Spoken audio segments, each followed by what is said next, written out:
안녕하세요. 황현실입니다. 제가 노조하게 생겼습니까?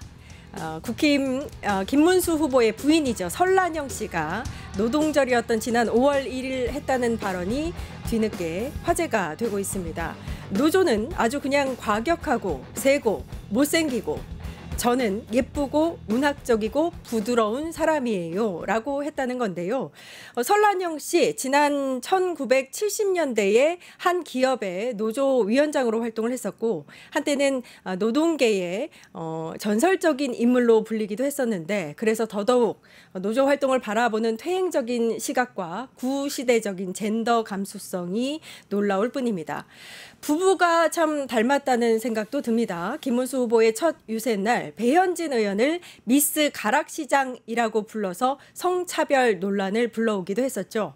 말은 그 사람의 생각을 담는 그릇이다라는 말이 있는데 판단은 여러분에게 맡기겠습니다. 5월 25일 끝장 뉴스 시작합니다.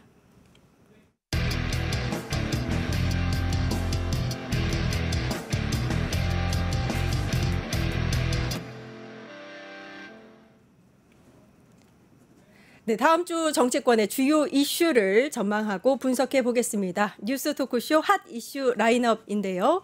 이강훈 정치평론가 나와 계십니다. 안녕하세요. 안녕하세요. 네, 이제 진짜 대선이 9일밖에 남지 않았습니다. 두 자릿수에서 한 자릿수로 바뀌니까 네. 뭔가 좀 또 새롭네요. 긴박감이 더하죠. 네, 그렇습니다. 자, 9일 앞으로 다가온 대선, 이제 당일까지 예정된 주요 일정, 남은 변수들을 하나씩 짚어보겠는데요. 일단 오늘 대선 당일에 사용할 투표 용지가 인쇄가 됩니다. 그렇습니다. 오늘 인쇄 시작하는 투표 용지는 사전 투표 때 배포되는 게 아니고 본 투표 때 6월 3일 날 우리 가면 이렇게 신분증 보이고 주잖아요. 네. 그때 할 거를 지금 인쇄하는 거고 사전 투표 자주 이제 여러 번 해봤으니까 많이들 아시겠지만 사전 투표는 현장에서 신분 확인한 후에 투표 용지를 인쇄해 주니까 오늘 인쇄하는 거하고는 상관은 없죠. 맞습니다. 네. 김문수, 이준석 후보의 단일화 이야기가 계속해서 나왔는데 네. 일단은 이준석 후보가 말했듯이 투표 용지에 4번 이준석은 찍히게 된 것 같습니다. 어떻게 네. 보세요? 그랬죠. 이제 본 투표 날 투표 용지에 자기 이름 빠지게 하려면 어제까지 그렇죠. 뭐 사퇴를 하거나 그랬어야 되는데 네. 어제 안 했으니까 당연히 이름 올라가는 것이고 저는 정말 이게 투표할 때마다 단일화 사퇴 이게 무슨 고정 밑반찬처럼 나오니까 물론 선거 기술이나 공학적인 면도 있지요. 그래서 후보들끼리 그렇게 하겠다는 걸 누가 뭐 법으로 말릴 수는 없는 겁니다만 저는 올바른 정치 문화는 일단 아니라고는 보는데 선거에서 가장 중요한 게 또 구도 이런 거 아니겠습니까? 그렇죠. 그래서 뭐 단일화를 시도할 수야 있겠죠. 그걸 누가 말릴 수는 없고 그런데 아무튼 얘기가 나오고 아마 지금 범보수로 분류할 수 있는 김문수, 이준석 이 두 사람이 단일화를 한다면 한 사람은 단일화의 효과를 최대로 끌어올려야 할 것이고 또 한 사람은 나의 정치적 몸값을 극대화시킨 다음에 단일화에 임하는 게 단일화 협상에서도 유리하지 않겠느냐 이런 생각하는 게 상식적이잖아요. 네. 그래서도 앞으로도 한 며칠간은 이런 얘기가 나올 텐데 별로 그걸 그렇게 마땅치 않아 하시는 분들께서는 좀 지겹다 하는 생각도 드실 것 같고 일단 단일화 피로도라는 게 있지 않습니까? 네. 그냥 계속 말만 하고 하는 거야 마는 거야 하려면 빨리 하든가 뭐 이런 반응을 보일 수도 있는 분들도 계실 텐데 이러다가 뭐 결국에 와서 그래서 저는 이 얘기나 이 단일화 논의 입에 거론되는 시기가 길어질수록 단일화 효과는 일단은 반감되게 돼 있다. 그런데 다음 주 초까지는 일단 지켜봐야 될 것 같고 사전 투표가 5월 29일, 30일 이틀간 시작되잖아요. 네. 그럼 5월 28일까지를 단일화의 마지막 데드라인으로 잡는 사람도 있을 수 있겠죠. 일단 국힘은 방금 이제 평론가께서 말씀하신 대로 29일, 그러니까 사전 투표 바로 전까지를 네. 단일화의 데드라인으로 예. 보는 것 같고요. 예. 일단 이 얘기도 있습니다. 이준석 후보가 27일에 마지막 TV 토론이 있으니까 그때 TV 토론까지 하고 본인의 몸값을 최대한 끌어올린 이후에 예. 단일화할 수도 있다. 예. 물론 이거는 그걸 원하는 사람들 쪽에서 나오는 그렇죠. 이야기인 것 같고 이준석 후보는 계속해서 부인하고 있는데 예. 어떻게 보시나요? 가능성으로만 따진다면요. 방금 진행자께서 예측한 그런 시나리오도 충분히 가능은 할 겁니다. 그리고 투표 행위가 시작되기 직전에 마지막까지 해볼 수 있는 것이니까. 그런데 이준석 후보가 며칠 전에 기자회견까지 열어가면서 난 죽어도 단일화 안 합니다. 이렇게 또 한 번 자기 스스로 못을 박았는데 그걸 나중에 거두어드리려면 만약에 한다면 네. 단일화를 한다면 그럼 거두어드린 거 아니겠어요? 예. 뭔가 또 이유를 대하겠죠. 그렇죠. 그렇게 안 하겠다고 했는데 아무 이유 없이 저 그냥 단일화 할래요 이럴 수는 없는 거고 네.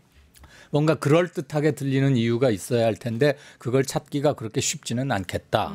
그다음에 본인이 지금 자기 가게를 하나 차린 거잖아요. 나머지 정당을 가게라고 해서 미안합니다. 본인의 정당을 하나 만든 거지 않습니까? 예. 그러면 나름대로 정치 뭐 생각도 있고 할 텐데 자기 부정에 해당하는 것일 수 있잖아요. 단일화라는 게. 그래서 일단 자기 자신과 주변과 지지자들을 설득하거나 명분 있게 뭐 말할 수 있는 걸 찾아야 되는데 그게 그렇게 쉬울까 하는 생각이에요. 그런데 정말로 너 이준석 말이야. 이번에 너 양보해서 단일화 해가지고 이재명 이겨야 되는데 네가 단일화를 안 해서 우리가 져. 이게 막 심각하게 거부하기 힘든 데이터나 숫자를 딱 들이대면서 하라고 해서 할 수 없이 단일화를 하게 될 수도 있겠죠. 남들이 하는 그것을 제가 어떻게 강제할 수도 없고 추측하기도 쉽진 않아요. 사실 저는 그냥 객관적이고 상식적으로 볼 때는 단일화가 안 될 가능성이 훨씬 큰 것 아니냐. 너무나 강력하게 부인을 해왔는데 그런데 이게 참 요술방망이처럼 지난 3년 전에 윤석열 안철수 단일화 때도 TV 토론 마치고 각자 어디로 007 작전 하듯이 강남 어디에 가서 만나가지고 새벽에 뚝딱 하기로 갑자기, 그렇죠. 그랬죠. 그때도 마지막 TV 토론 마치고 투표일 며칠 안 남겨뒀을 때예요. 제 기억으로는 3일인가 남겨두고 네. 그렇게 했었어요. 예. 그러니까 단일화를 하겠다고 한다면 그 사람들 속을 누가 알 것이며 어떻게 알겠습니까? 그리고 뭐 저한테 상의를 하는 것도 아니고 저한테 귀뜸하는 것도 아닌데. 근데 저는 정황상으로는 안 될 가능성이 대단히 높아 보이지만 하겠다는들 누가 말릴 것이며 어찌 알겠는가 싶은 거죠. 아무튼 그러면 마지막까지 변수로 작용할 수 있겠다라는 생각이 네, 들고요. 예.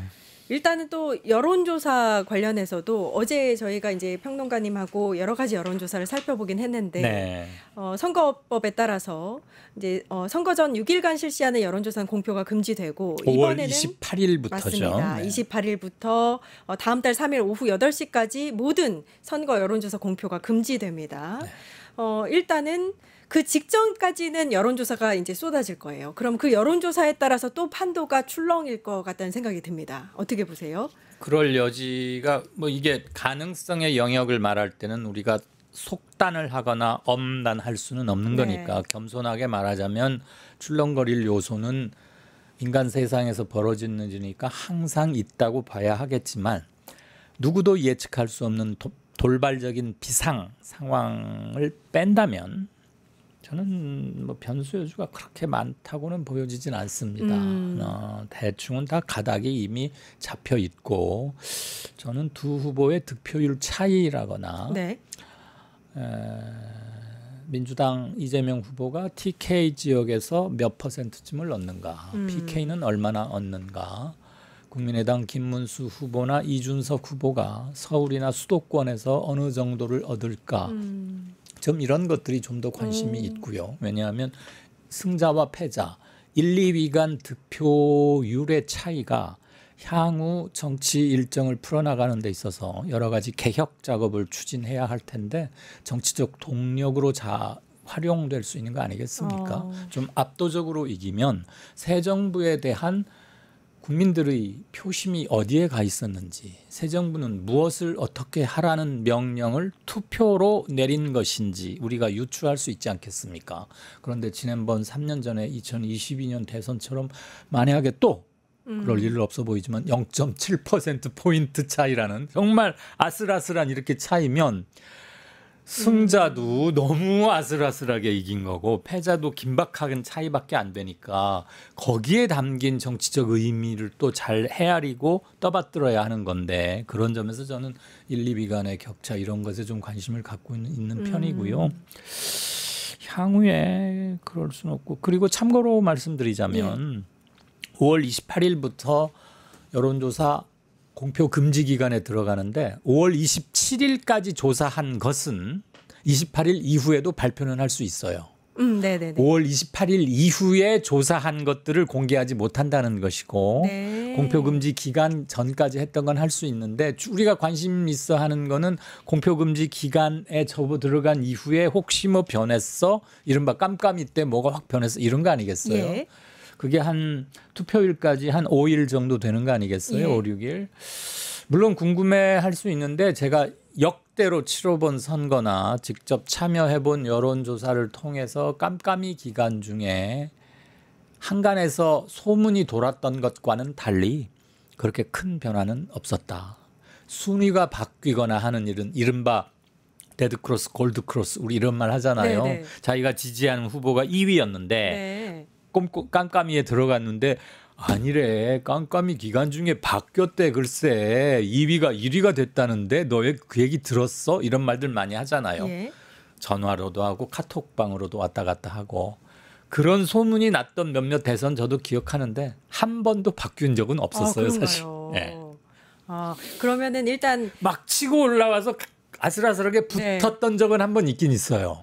문재인 박근혜 그때 깜깜이 들어가기 전에는 이 정도 격차였다면 깜깜이 한 대여섯 진행되는 동안에 붙어가지고 꽤 아슬아슬하게 한 적은 있지만 순위가 바뀌진 않았다. 그런 적은 아직 못 봤어요. 저는. 그리고 이제 결과적으로 봤을 때 중요한 점은 1위 후보가 얼마나 압도적으로 승리하느냐에 따라서 그 차후의 국정 운영에 힘이 붙느냐 안 붙느냐가 있을 것이다. 그렇지 이런 않겠습니까? 말씀을 해주셨습니다.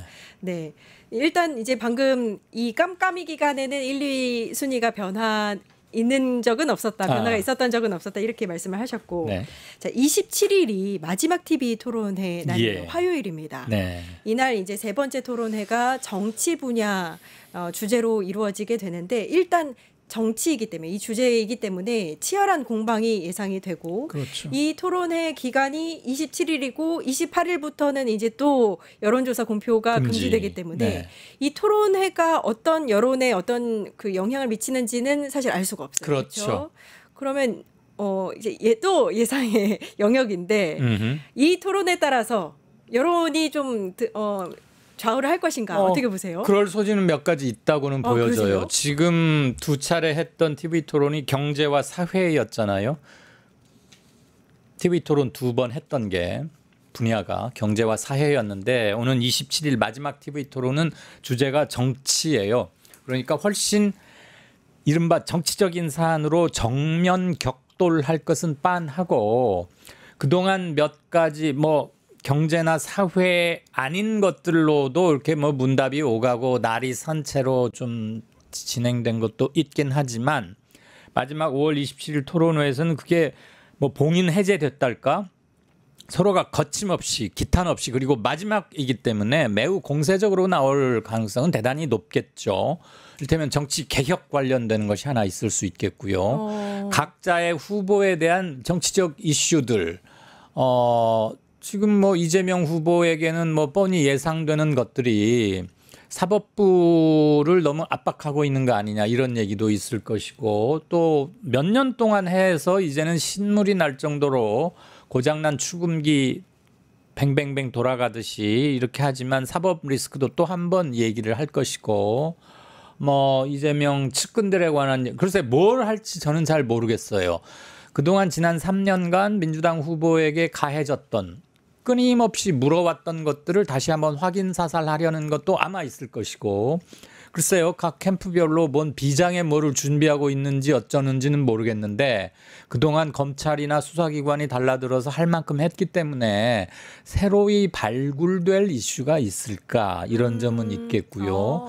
네. 김문수 후보에 관해서는 사실 좀 실망스럽긴 합니다. 어떤 점이 실망스럽냐? 네. 솔직히 이분이 저는 나름대로 뭔가 한가닥 하시는 줄 알았는데 의외로 너무 무지하세요. 토론회에서의 모습이 한두 번 보셨죠? 네.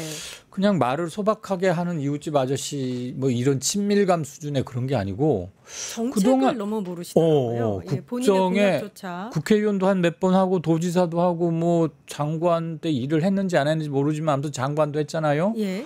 근데 세상에 너무 잘 모르는 것 같아요. 신문만 열심히 봐도 저 정도는 하겠던데. 예. 게다가 말하는 스타일도 조금 그러니까 저분이 저 국정 운영 정책 능력이 있을까 하는 걸 저도 많이 느꼈어요. 저도 기자를 꽤 오래 했지만 그분을 1대1로 만나서 뭐 취재를 해보곤 한 적은 공교롭게도 없었는데 요번에 하는 거 보니까 의외로 참 그렇다. 그러니까 제가 여기가 방송이니까 단어를 지금 정련해서 쓰고 있다는 아무튼 좀 네. 무지하시더라. 걱정될 알겠습니다. 만큼 네. 그런 게 있었고 김문수 후보에 관해서는 우리가 물을 게 많지요. 이념 전쟁 윤석열이 일으켰던 이념 전쟁을 맨 앞에서 적극적이고 열심히 막 끌어왔고 그랬던 사람 아닙니까? 그런 것들 저는 좀 질문이 가야 된다고 생각하고요. 이준석 후보에 대해서도 남들을 깐족깐족 아프게 뭐 그런 건 참 잘하던데 본인도 그런 질문을 좀 받아야 하는 대목이 좀 있을 것 같다는 생각은 들어요. 네. 이재명 후보가 그동안은 수세적이고 차분하게 하는 뭐 그런 태도는 좋습니다. TV 토론은 사람들이 사실은 그 사람의 능력을 그 짧은 시간 안에 품평하기란 대단히 힘들고 태도를 주로 보게 되는 건데 다만 민주당이나 이재명 후보가 사법부를 힘으로 압박하려는 듯한 그런 것은 보이면은 좋지 않겠다. 그런 알겠습니다. 반작용은 크다고 생각합니다. 네네. 지금 속보가 하나 뜬 게 있는데요. 이준석 후보가 생각이 비슷한 김문수, 이재명, 황교안이 단일화하길 이렇게 이야기했다. 이렇게 짧은 네. 워딩만 전해지고 있고 네.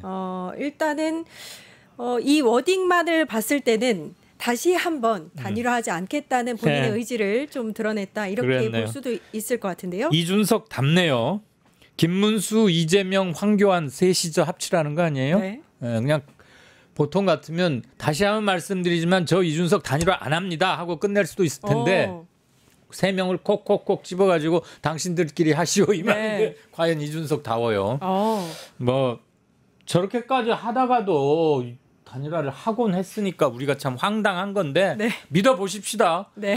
자 저렇게까지 말했으니 며칠 있다가 만약에 한다 그러면 그때는 또 말을 어떻게 바꿀지 한번 봅시다. 그렇죠. 저는 근데 단일화는 안 할 것 같긴 해요. 그러니까 왜냐하면 네네. 둘이 합쳐서 김문수, 이준석 합쳐서 이재명을 확실히 이기는 것도 아니고 이준석 자기 개인의 지지율이 계속 올라가는 추세이기 때문에 이 봐라.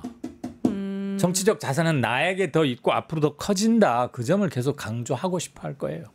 근데 어떻게 어차피 보면 지는 게임이라면 단일화 안 하고. 이준석 후보가 단일화 이슈를 계속 띄우네요. 네. 어떻게 보면 단일화 안 하실 분이 단일화 이슈를 계속 띄운다는 생각은 드네요. 이게 본인에게 좀 이슈가 되면 플러스 요인이 될 거다 이렇게 생각하는지. 우리 황 앵커께서는 아무래도 할 것 같아 이 생각이 아직 좀 크신가 봐요, 그죠? 한번 지켜보도록 하겠습니다. 어떤 명분을 가지고 오는지. 그래요. 네.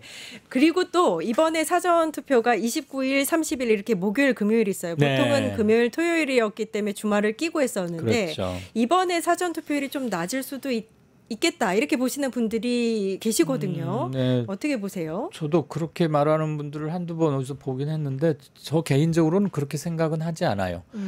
우리 국민이 요일에 따라서 뭐 투표하고 안 하고 그럴 만큼 가벼운 분들 아니라고 생각합니다. 네. 역대 사전 투표율을 보면은 사실 이제 맨 처음 시작했던 6회 지방선거라든지 이게 맨 처음 시작했는지 모르겠지만 네. 2014년 그러니까 10년 전에 6회 지방선거에선 11.5%밖에 되지 않았는데 점점 늘어서 지금 표로도 나오고 있습니다. 19대 대선 때 쭉 올라가서 26.1% 사전투표율을 기록했었고 지난 대선 때 36.9%를 기록했습니다. 22년에 있었던 선거였죠. 네. 지금까지는 초반에는 사전투표가 이루어졌던 초반에는 사전투표율이 높으면 일단 통설로는 진보 진영에 유리하다라는 게 통했었는데 네. 점점 갈수록 이제 사전투표에 대한 인식이 좀 강해지면서 네. 어떤 한쪽 진영에 유리한 건 아니다라는 그렇죠. 결과물이 나오고 있어요. 네. 어떻게 보세요? 저도 그 점에 동의합니다. 맨 처음에 이른바 범진보 진영에서 사전투표를 적극적으로 독려했고 그 진보적인 컬러를 지니시는 분들이 가서 사전투표에 많이 참여했던 건 사전투표 초기에는 확실히 그랬어요. 예. 그리고 사전투표 분이라고 개표를 따로 하거나 뭐 누구가 얼만큼 나왔는지를 따로 집계하지는 않기 때문에 추정만이 가능한 영역인데 아무튼 진보권에서 많이 참여했으면 진보 성향의 후보에게 표가 많이 갔으리라는 것은 당연한 거니까 그렇죠. 그랬는데 네. 그 이후로 보수권에서도 야 우리도 사전투표 적극하자라고 돌아선 게 지지난 총선과 지난번 대선 때 그들도 열심히 했고 네. 그다음에 사전투표가 실질적으로는 투표 일수가 연장되는 효과를 거두는 겁니다. 사전투표를 하면 좋은 점도 많죠. 별로 줄 쓰지 않고 짬내서 가까운 곳에서 해버리고 투표일 날에는 오로지 하루를 풀로 자기를 위해서 쓸 수도 있다. 뭐 이런 뭐 레저나 편한 시간 차원에서도 그러하고 예. 투표는 실은 1인당 한 3, 4천만 원씩의 예산이 들어가는 굉장히 비싼 국민 주권 의무이기도 하고 권리 행사이기도 하잖아요. 네, 그런 점에서 사전투표가 이제는 완전히 정착이 됐기 때문에 저는 어느 진영의 유불리를 따지기에는 이미 너무 일반화됐다 이렇게 생각합니다. 사실 이제 어떤 선거도 네. 투표일이 가까워 오면 올수록 본인의 진영에 있는 그 유권자가 얼마나 투표소로 나오느냐가 사실 이제 그 득표율에 관건이 될 수 있을 것 같은데 네. 일단 이번 조기 대선은 전임 대통령의 불법 계엄으로 인한 탄핵으로 이루어지는 조기 대선이잖아요. 그렇죠. 그러면은 사실 뭐 모든 선거가 다 중요하긴 하지만 어느 때보다 좀 의미 있는 선거가 아닐까 싶은데 네. 투표율이 좀 높을 것이다 이런 전망이 많습니다. 저는 투표율은 계속 높아져 가는 게 맞다고 생각하고 네. 우리 투표율도 대선 투표율도 쭉 그래 왔는데 제가 지식이나 생각이 짧을까요? 제 견해로는 네.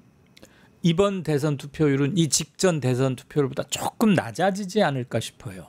3년 전에 20대 대선인가요? 윤석열, 이재명 붙었을 때 77.1%였거든요. 네. 최종 투표율이.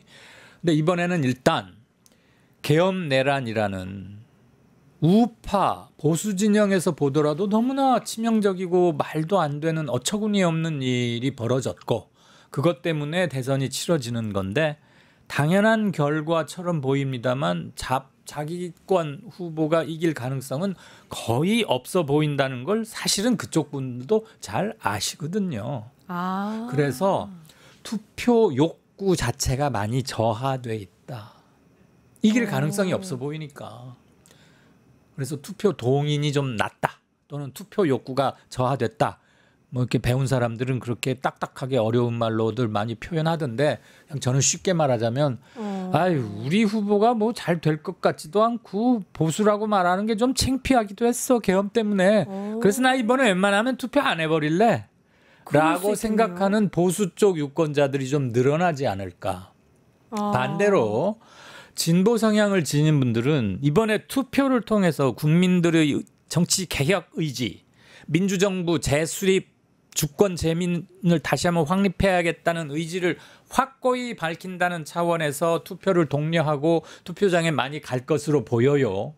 한 표가 민주당 후보에게 보낸다는 것 단지 그 의미만 갖는 게 아니라 주권 재민과 법 앞에 평등을 외쳤던 게 지난 계엄 이후 6개월 동안 온 국토의 거리를 가득 메웠던 시민들의 유일한 요구 아니었겠습니까? 네. 그 요구를 명확하게 가서 표로서 행사하는 게 투표라는 행위니까 그렇죠. 당연히 그분들은 투표 욕구도 늘어나고 혼찌검을 내겠다, 본보기를 보여야겠다 하는 점에서 투표 욕구가 굉장히 상승했으리라고 보는데 반대로 보수 쪽은 그러지 않을 가능성이 높아 보여서 저는 비슷하거나 오히려 약간 낮아지지 않을까 싶은데 이렇게 힘주어 말했지만 실제 또 그날 가보니까 투표율이 확 올라가 버리면 제가 좀 염치가 없어지긴 한데 네. 두고 보십시다. 저는 투표율이 확 올라가 버렸으면 좋겠습니다. 확.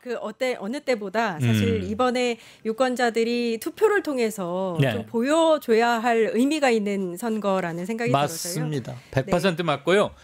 우리 상식 겸 한 가지 말씀드릴게요. 네. 저는 외국 사례 말하는 걸 참 안 좋아합니다.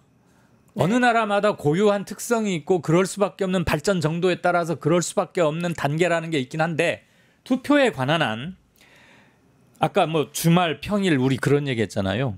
프랑스는 결선 투표를 항상 주말에 해요. 네. 대통령 투표를 항상 주말에 한다고. 걔들은 금요일 오후부터 그냥 놀러 다니고 맨날 그럴 것 같잖아요. 그러다가도 투표율은 안 빼먹고 하는데 프랑스 대선 투표율 평균이 88.9%예요. 그런가요? 90%에 육박하고 넘기도 해요. 그만큼 투표율이 높다는 것은 정치 민도의 가장 명확한 척도 중에 하나다. 네, 점점 투표율이 좀 높아졌으면 좋겠다 이런 말씀 해주셨는데 지난 19대 대선 때 77.2%, 20대 대선 때는 77.1%였습니다. 네. 이번에는 말씀대로 좀 80% 넘었으면 좋겠다 이런 생각을 하면서 저는 75쯤 생각해요. 네, 그런가요? 네, 핫이슈 라인업 이강윤 정치평론가와 이야기 나눠봤습니다. 감사합니다. 고맙습니다. 네, 이어서 대선 캠프 라이브 바로 방송됩니다. 뉴스토마토 대선 특집 내란 끝장쇼. 뉴스토마토에서 6.3 대통령 선거의 개표 공개 방송에 구독자 여러분을 초대합니다. 내란 속의 윤석열의 파면으로 헌정 사상 최초의 6월 장미 대선이 펼쳐지는 가운데 과연 21대 대통령은 누가 될 것인가? 역사적인 순간에 뉴스토마토의 알찬 뉴스 콘텐츠와 풍성한 즐길거리를 모두 모아 준비했습니다. 6월 3일 오후 6시 이 토마토 빌딩 지하 1층 토마토홀에서 펼쳐지는 역사적인 순간. 뉴스토마토 대선 특집 내란 끝장쇼. 여러분의 많은 관심과 참여 바랍니다.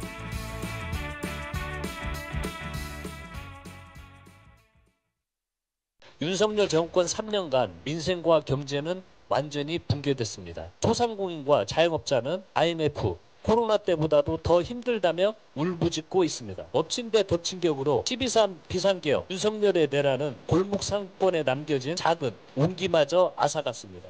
위기의 골목 상권을 살릴 방법, 바로 지역화폐입니다. 지역화폐는 골목 상권에 활기를 불어넣을 수 있는 가장 직접적이고 효과적이며 검증된 방안입니다. 이재명 후보가 언급한 대로 쓰는 사람도 이득, 지역경제도 살아나는 따뜻한 소비입니다. 그래서 국민참여본부는 지역화폐 사용 챌린지 범국민 릴레이를 제안합니다.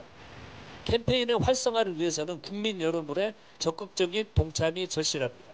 진짜 대한민국을 만들기 위해 전국 곳곳에서 활동 중인 당원과 선거운동원 그리고 참여해주신 국민 여러분, 선거 유세 전후로 골목 상권에서 지역화폐를 사용하고 SNS에 인증해 주십시오. 지역화폐 환장이 골목을 살리고 진짜 대한민국을 만들 수 있습니다.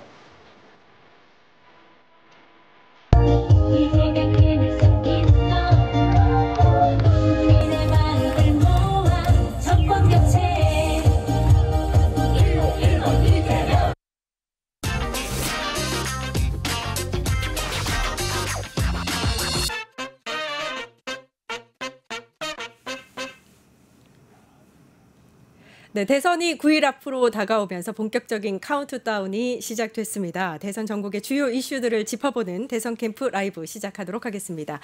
지금 이 자리에 한병도 더불어민주당 선대위 국민참여본부장님 나와 계십니다. 안녕하세요. 네, 반갑습니다. 네, 한병도입니다. 춤을 정말 잘 추시네요. 깜짝 놀랐습니다. 예. 네, 아니 이제 이번 선거는 특히나 네. 각 지역별로 의원분들이 정말 신나게 춤을 추시면서 유세를 하시는 모습을 많이 볼 수 있는 것 같아요. 저 나름 열심히 췄는데요. 네. 그 지역에서 다시는 춤추지 말라고. 그런가요? 사실 지금 반응을 여쭙고 싶었는데 네네. 제가 이제 여러 의원님들 이제 영상을 봤을 때는 네. 유권자분들이나 지역 주민분들께서 함께 춤을 추시거나 굉장히 네. 즐거워하시고 재밌어하시는 네. 모습을 본 것 같은데 반응이 네. 어떤가요? 실제로 그렇습니다. 현장에 그래요? 가면 네. 저 춤을 이제 제가 준비를 해서 춘 게 아니고요. 네. 저기는 앞에 단상 앞에서 나와서 추지만 그 전에 그 동네 아주머님들 한 10분이 저를 끌고 와서요. 아하. 안에다 넣어놓고 춤추라고 막 하는 겁니다. 그래서 같이 어울려서 춤도 추고 저 끝나고 또 앞에 나왔는데 또 추라고 해서 추고 그게 자발적으로 좀 동참을 하고 네. 재밌고 호응이 너무 좋으니까 서로 신나서 저런 현상들이 일어나는 것 같습니다. 사실 선거는 민주주의 꽃이라고도 하고 네. 축제처럼 즐기는 게 맞는 것 같습니다. 그렇습니다. 저는 이 예. 분위기가 참 좋다 이런 생각이 들고요.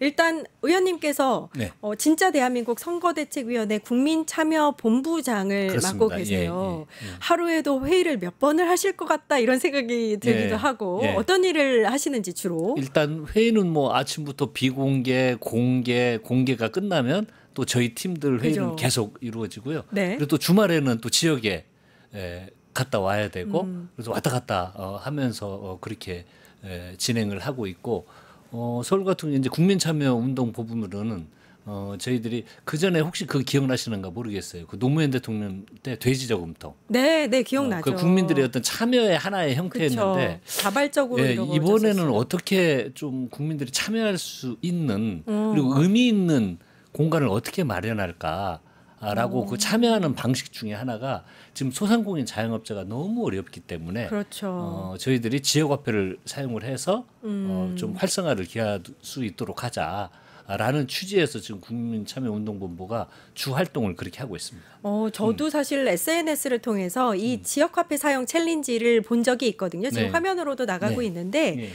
지역화폐는 사실 이제 이재명 후보가 네. 경기도 성남시정 시절부터 그렇습니다. 시작했던 예. 성남사랑 대표적인 상품권. 네, 맞아요. 예. 대표적인 정책이기도 하고 이 이재명 후보가 경청 투어 과정에서 지역화폐를 많이 사용했다 이런 얘기도 들리고요. 네, 네. 저도 자주 사용하고 있습니다. 예, 예. 근데 지난 정권에서는 지역화폐 예산을 정부 예산을 전액 가삭감을 삭감했죠. 했었어요. 예. 그래서 영원이었습니다. 또 예. 네, 맞아요. 그래서 저는 좀 불만이었습니다. 예, 예. 근데 이 사업을 좀 이제 활성화시키겠다 네. 이런 의미로 보면 될까요? 예, 그렇습니다. 이게 이 후보께서 처음 시작을 했는데요. 성남사랑 상품권으로 시작을 했고 네. 후보가 지역을 다니면서 모든 곳에서 지역사랑 상품권을 다 사용을 했습니다. 뭐 식당을 가시든 물건을 구매하시든 그러니까 이게 단지 선거운동 기간이 선거운동뿐만이 아니고 실제 이 어려움에 공감하고 도움을 드리게 수 있는 게 뭐가 있을까라고 생각한 게 지역화폐를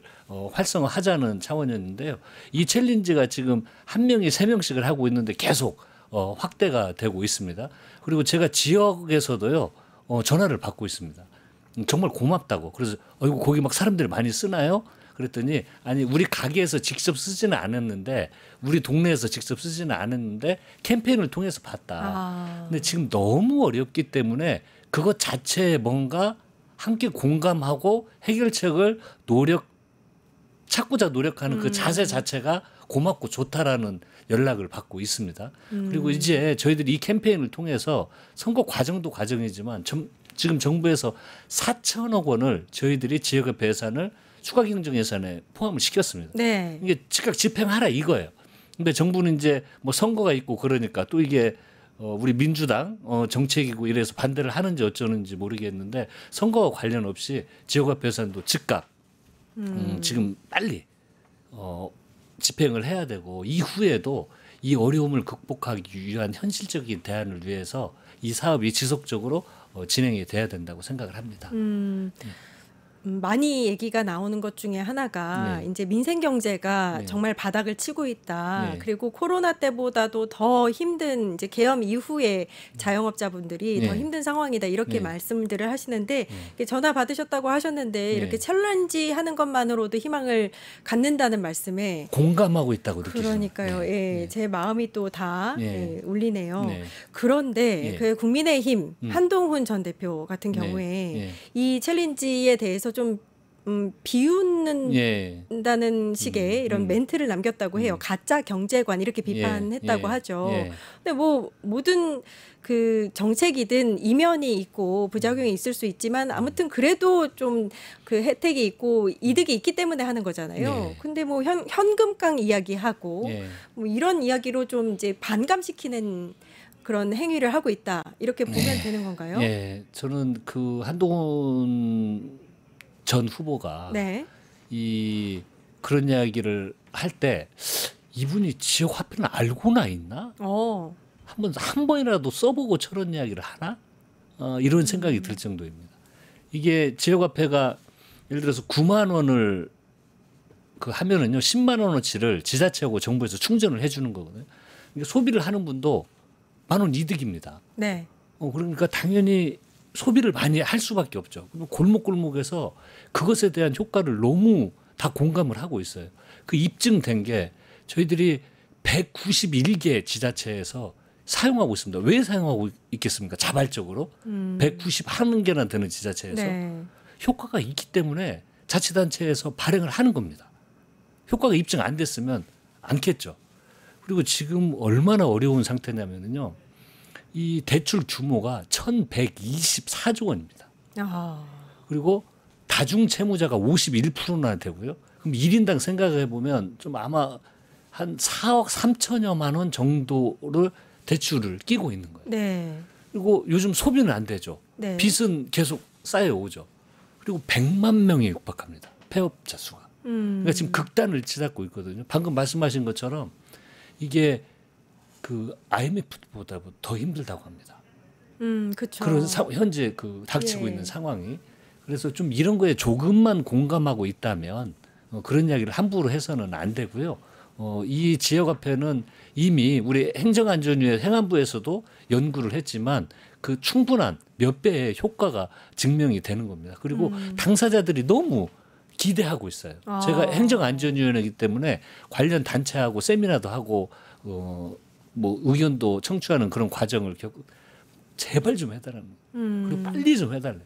그러니까 이게 장기적이 아니어도 지금은 너무 절박하니까 어떤 방법이라도 좀 써달라 이겁니다. 그만큼 절박하다는 말씀들 하셨는데 충분한 효과가 있고 그 어려움에 공감한다면 그런 이야기 함부로 하면 안 됩니다.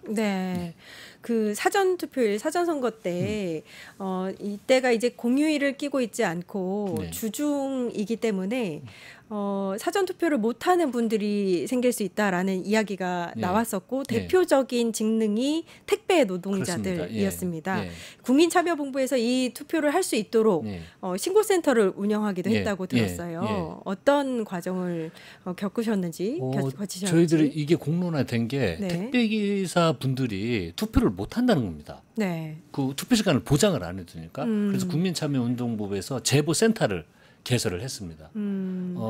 투표를 보장하지 않는 경우 그 업체들은 신고해 주십시오 했는데 55건이 접수됐습니다. 근데 40여 건이 전부 그 택배기사님 관련된 그런가요? 그래서 40여 건이 등록이 된 겁니다. 그래서 저희들이 문제를 제기를 했고 그래서 23일에 저희들 그 민주당 본부하고 대형 택배 회사들하고 투표를 보장할 수 있도록 그렇게 결론이 난 상태입니다. 그리고 이제 큰 회사들이지만 이후에 지금 문제 제기된 곳들도 저희들이 모두 확인을 해서 그 헌법이 보장한 국민의 참정권이 보장될 수 있도록 소외되지 않도록 지속적으로 관리하고 확인하고 투표가 보존될 수 있는 노력을 지속할 예정입니다. 국민 참정권은 누구에게나 보장되어야 되기 때문에 이 과정이 정말 의미 있는 그런 과정이라고 생각이 들고요. 두 번째 주제로 넘어가 보면 기호 1번 이재명에게 3표 더. 그러니까 기호 1번 이재명에게 3표 더. 1, 2, 3. 1, 2, 3이네요. 자, 요게 주제인데 일단 첫 번째 민주당이 김문수 국힘 후보를 고발을 했어요. 그러니까 TV 토론에서 정광훈 구속 시에 눈물을 흘리지 않았다라고 한 발언이 허위 사실 공표다. 이렇게 보신 건가요? 눈물 흘렸던데. 증거를 제시를 했는데 영상으로 있기는 하죠. 영상으로 그걸 제기를 했더니 김문수 후보 쪽에서 그러니까 이 눈물을 흘린 게 아직도 정광훈과 관계를 개선하지 못한 것 같다라고 후보를 이야기를 하니까 김문수 후보가 이 허위 사실 유포하면 법적 처벌을 받는다고 하고 그런 일이 없다는 것처럼 공개적인 TV 토론에서 이야기를 했습니다. 네. 그런데 저희들이 그 관련된 영상을 그 증거로 제출을 했죠. 네. 그렇기 때문에 이것은 허위 사실이다라고 해서 저희들이 그 고발 조치를 취하게 된 것입니다. 알겠습니다. 네. 자, 그 이재명 후보는 저 사람을 알았냐 몰랐냐 인식의 문제도 사법 처리 대상이 되더라고요.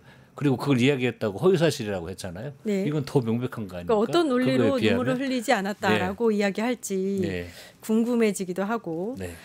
그리고 또 국민의힘에서 지금 이준석 개혁신당 후보와의 단일화에 좀 사활을 걸었다라고도 네. 볼 수 있죠. 계속해서 네. 아직도 이제 희망의 끈을 네. 놓지 않는 모습인데 일단 오늘 투표용지 인쇄가 시작됐기 때문에 네.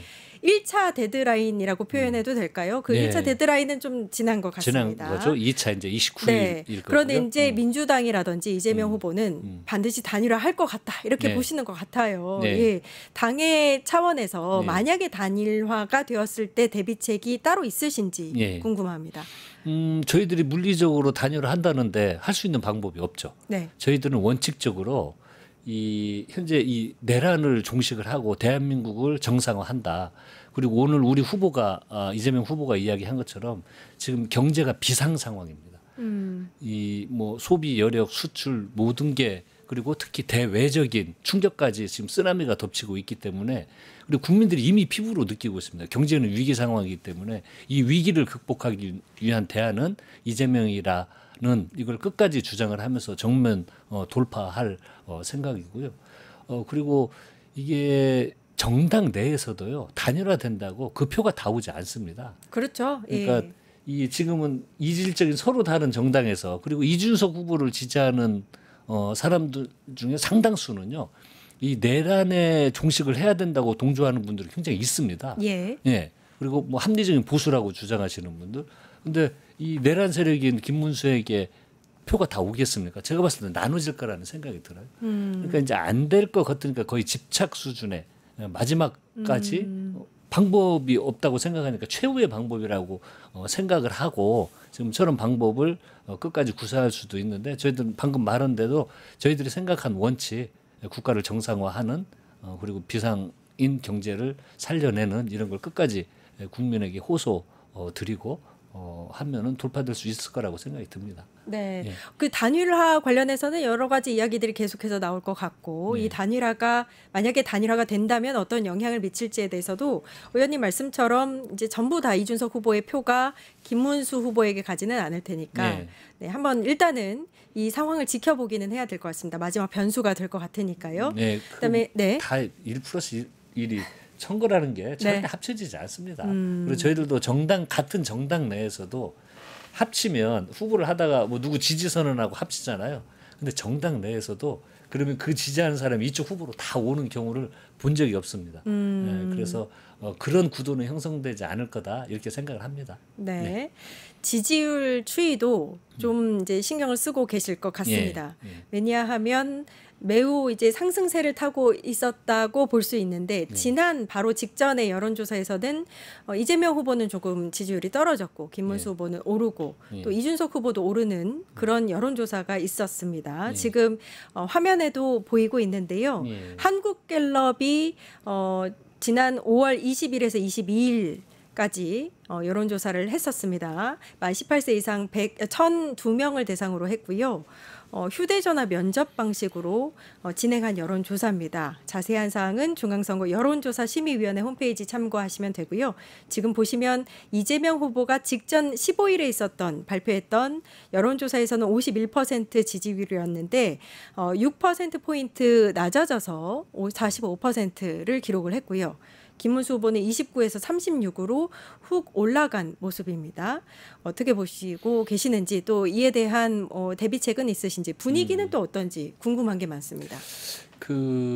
처음에 제가 이제 총선할 때 전략기획위원장을 맡았었습니다. 당에서. 네. 그래서 거의 1년 동안 여론조사 지표를 계속 들여다봤기 때문에 제 나름대로 좀 정리된 것들이 있는데 여론조사가 수치가 당연히 중요하고 의미도 있지만 이 수치만으로 또 상황을 판단을 하면 안 되는 면도 있는 겁니다.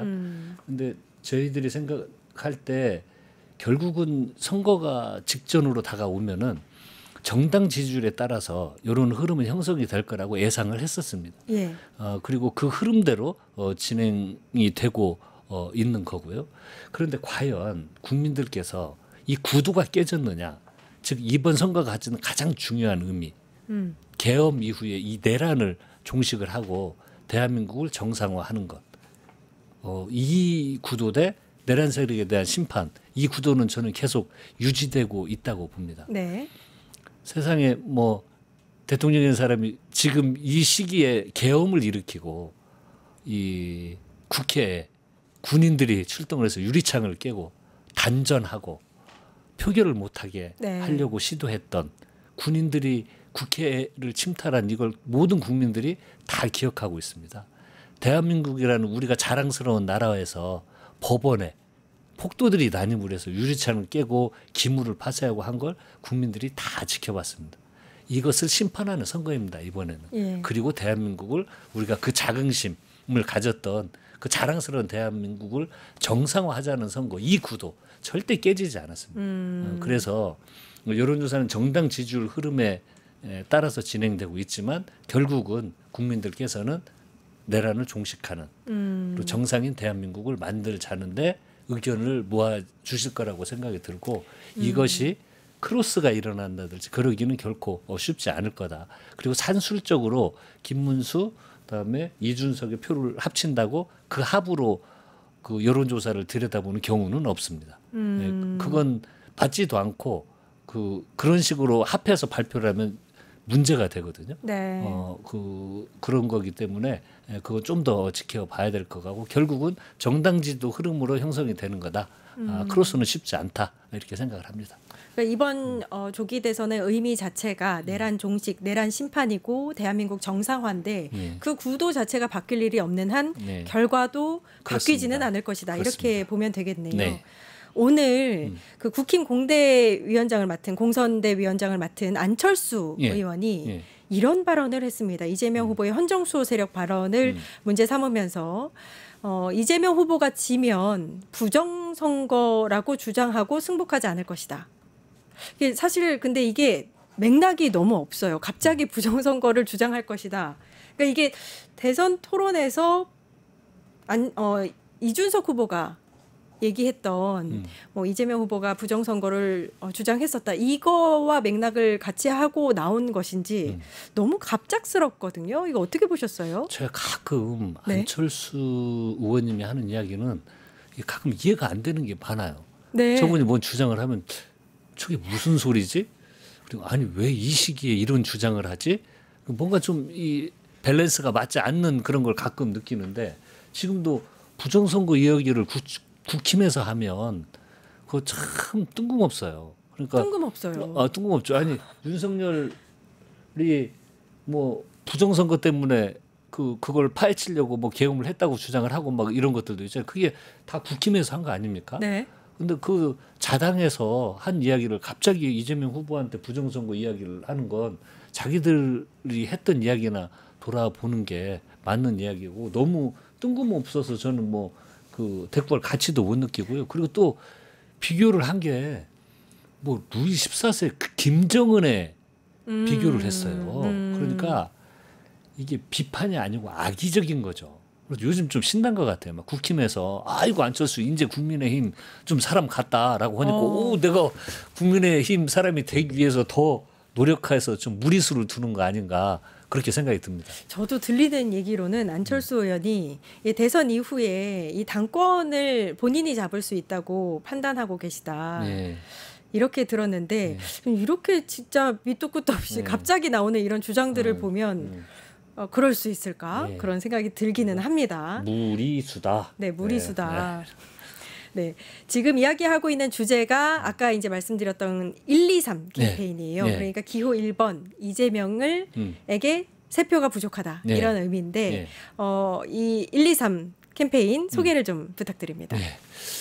저희들이 이제 끝까지 현장에 가면 분위기는 좋습니다. 저도 깜짝 놀란 게 첫날 선대위 발대식을 하고 제가 제 지역을 내려갔거든요. 근데 첫날부터 반응이 엄청납니다. 막 손을 흔들어주고. 근데 원래 선거를 해보면 맞아요. 한 일주일 열흘 지나야 반응을 하거든요. 보통 분위기가 뜨면. 그러니까요. 근데 첫날부터 손을 흔들어서 야 이거 오늘 선거운동 첫날인데 이런 반응은 처음인데. 그리고 제가 이제 어제 또 다녀왔는데 이제 폭발적입니다. 저 같이 그 유세차를 돌았던 시의원은 이게 뭔 일이냐고 거의 대부분의 분들이 막 손 흔들고 이렇게 해주시는 걸 보고 와 이게 뭉치고 있다 이런 걸 느끼고 또 저희들이 이제 자매결연 맺은 이 위원회가 경남 양산이거든요. 네. 그래서 양산까지 갔다 왔는데 거기도 분위기가 경남인데도 경남이요. 거기도 분위기가 너무 좋은 겁니다. 그런데 현장 분위기와 또 관계없이 저희들은 끝까지 이 겸손함 잃지 않고 절박하게 해야 된다는 게 후보들뿐만이 아니고 저희 선대본의 기본 그 어떤 약속이고 다짐입니다. 네. 그래서 1, 2, 3 이것도 이 정말 투표율을 올리고 참여를 해야 여러 이유로 뭐 투표에 참여하지 않을 수도 있잖아요. 뭐 놀러 갈 수도 있고 뭐 내가 참여한다고 될까 뭐 이런 생각할 수도 있고 뭐 선거가 끝난 것 같은데 이렇게 생각하는 사람들도 있고 다양한 생각으로 참여하지 않을 수 있는데 그러면 정말 큰일 납니다. 그래서 마지막까지 절박하게 한 사람당 이재명을 위해서 3표를 하자라고 해서 이 1, 2, 3 캠페인을 하고 있는 거고요. 제가 유세 때 주장한 것처럼 주변 사람들한테 전화 걸어서 이 지역과 관련 없이 핸드폰 들고 한 3명 이상 전화해서 이재명 후보 찍어달라고 호소하는 네. 어떤 절박함을 끝까지 표현하자는 운동이 1, 2, 3 운동이기도 합니다. 개인적으로는 일단 위기 속에 있는 대한민국을 이끌 차기 대통령을 뽑는 네. 선거니까 네. 반드시 본인이 갖고 있는 한 표를 행사해 주셨으면 좋겠다. 네. 네. 이런 생각을 들고 네. 네, 이 캠페인 좀 효과가 있었으면 좋겠습니다. 네, 네, 네. 알겠습니다. 대선 캠프 라이브 한병도 더불어민주당 선대위 국민참여본부장님과 이야기 나눠봤습니다. 감사합니다. 네, 감사합니다. 네. 이어서 정치하는 언니들 바로 찾아뵙겠습니다. 뉴스토마토 대선 특집 내란 끝장 쇼. 뉴스토마토에서 6.3 대통령 선거의 개표 공개 방송에 구독자 여러분을 초대합니다. 내란 속의 윤석열의 파면으로 헌정 사상 최초의 6월 장미 대선이 펼쳐지는 가운데 과연 21대 대통령은 누가 될 것인가? 역사적인 순간에 뉴스토마토의 알찬 뉴스 콘텐츠와 풍성한 즐길거리를 모두 모아 준비했습니다. 6월 3일 오후 6시 이 토마토 빌딩 지하 1층 토마토홀에서 펼쳐지는 역사적인 순간. 뉴스토마토 대선 특집 내란 끝장 쇼. 여러분의 많은 관심과 참여 바랍니다.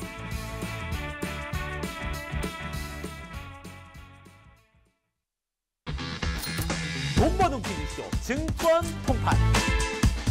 너도 받고 나도 받는 친구 초대 무제한 적립 이벤트. 초대 횟수 무제한, 보상도 무제한. 한 문제만 풀면 친구도 코인, 나도 코인.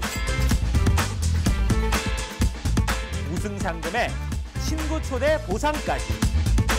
매일 낮 12시 증권 통팟에서 만나요.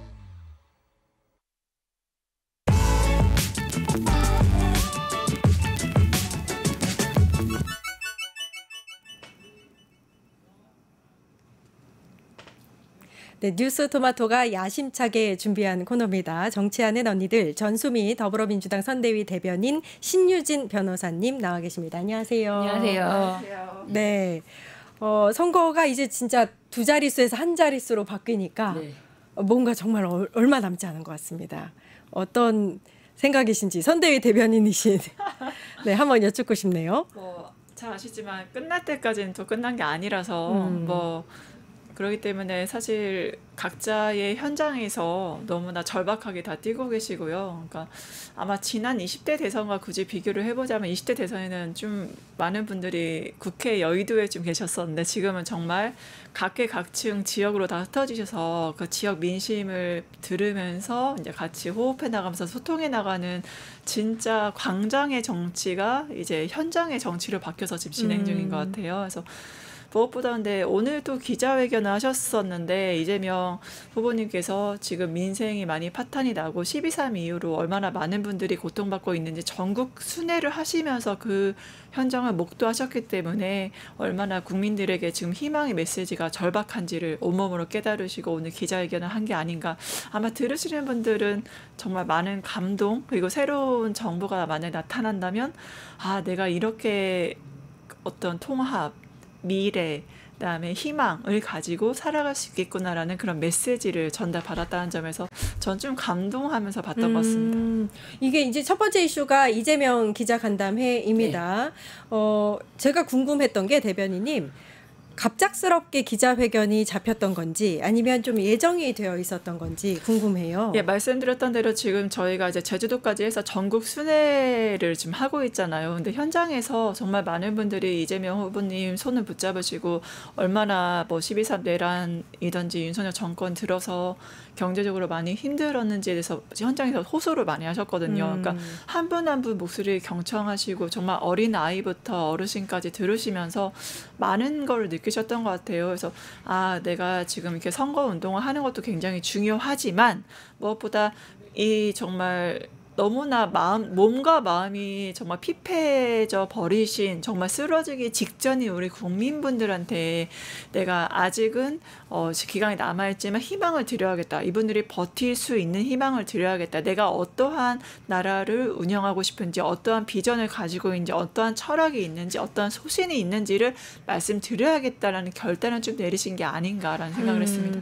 일단 오늘 기자회견에서 좀 언론이 많이 언급한 단어 중에 하나가 비상경제 대응 TF입니다. 그러니까 내수 경기가 많이 침체되어 있으니 본인이 대통령이 되고 나면 바로 비상경제 대응 TF로 구성하겠다, 대응하겠다 이런 얘기였어요. 어떻게 보셨어요? 네, 그렇습니다. 지금 정말 자영업자들이 너무 힘들다라는 말이 피부에 와 닿을 정도입니다. 정말 상가가 공실이 굉장히 많고 뿐만 아니라 실제로 영업을 하고 문을 열어놓더라도 손님들이 없습니다. 그런 게 지금 현재 민생이 현안이고 그러려면은 뭐 대선 이후에 이에 대해서는 그냥 보통 전국의 상황으로 헤쳐나간다라고는 안 된다. 그렇기 때문에 이렇게 비상 경제 대응 TF를 구성해서 이 망가진 경제, 특히 민생 경제를 회복하는 데 주력을 하겠다라는 것이고요. 이것이 지금 국민들에게 가장 절실하게 와닿는 부분이 아닐까 싶습니다. 사실 국민들은 다른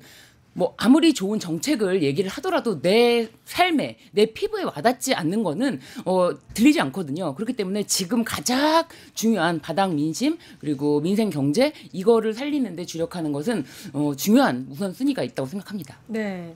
내란 세력을 벌하되 정치 보복은 없을 것이다. 이런 워딩도 하셨어요. 어떻게 보셨어요?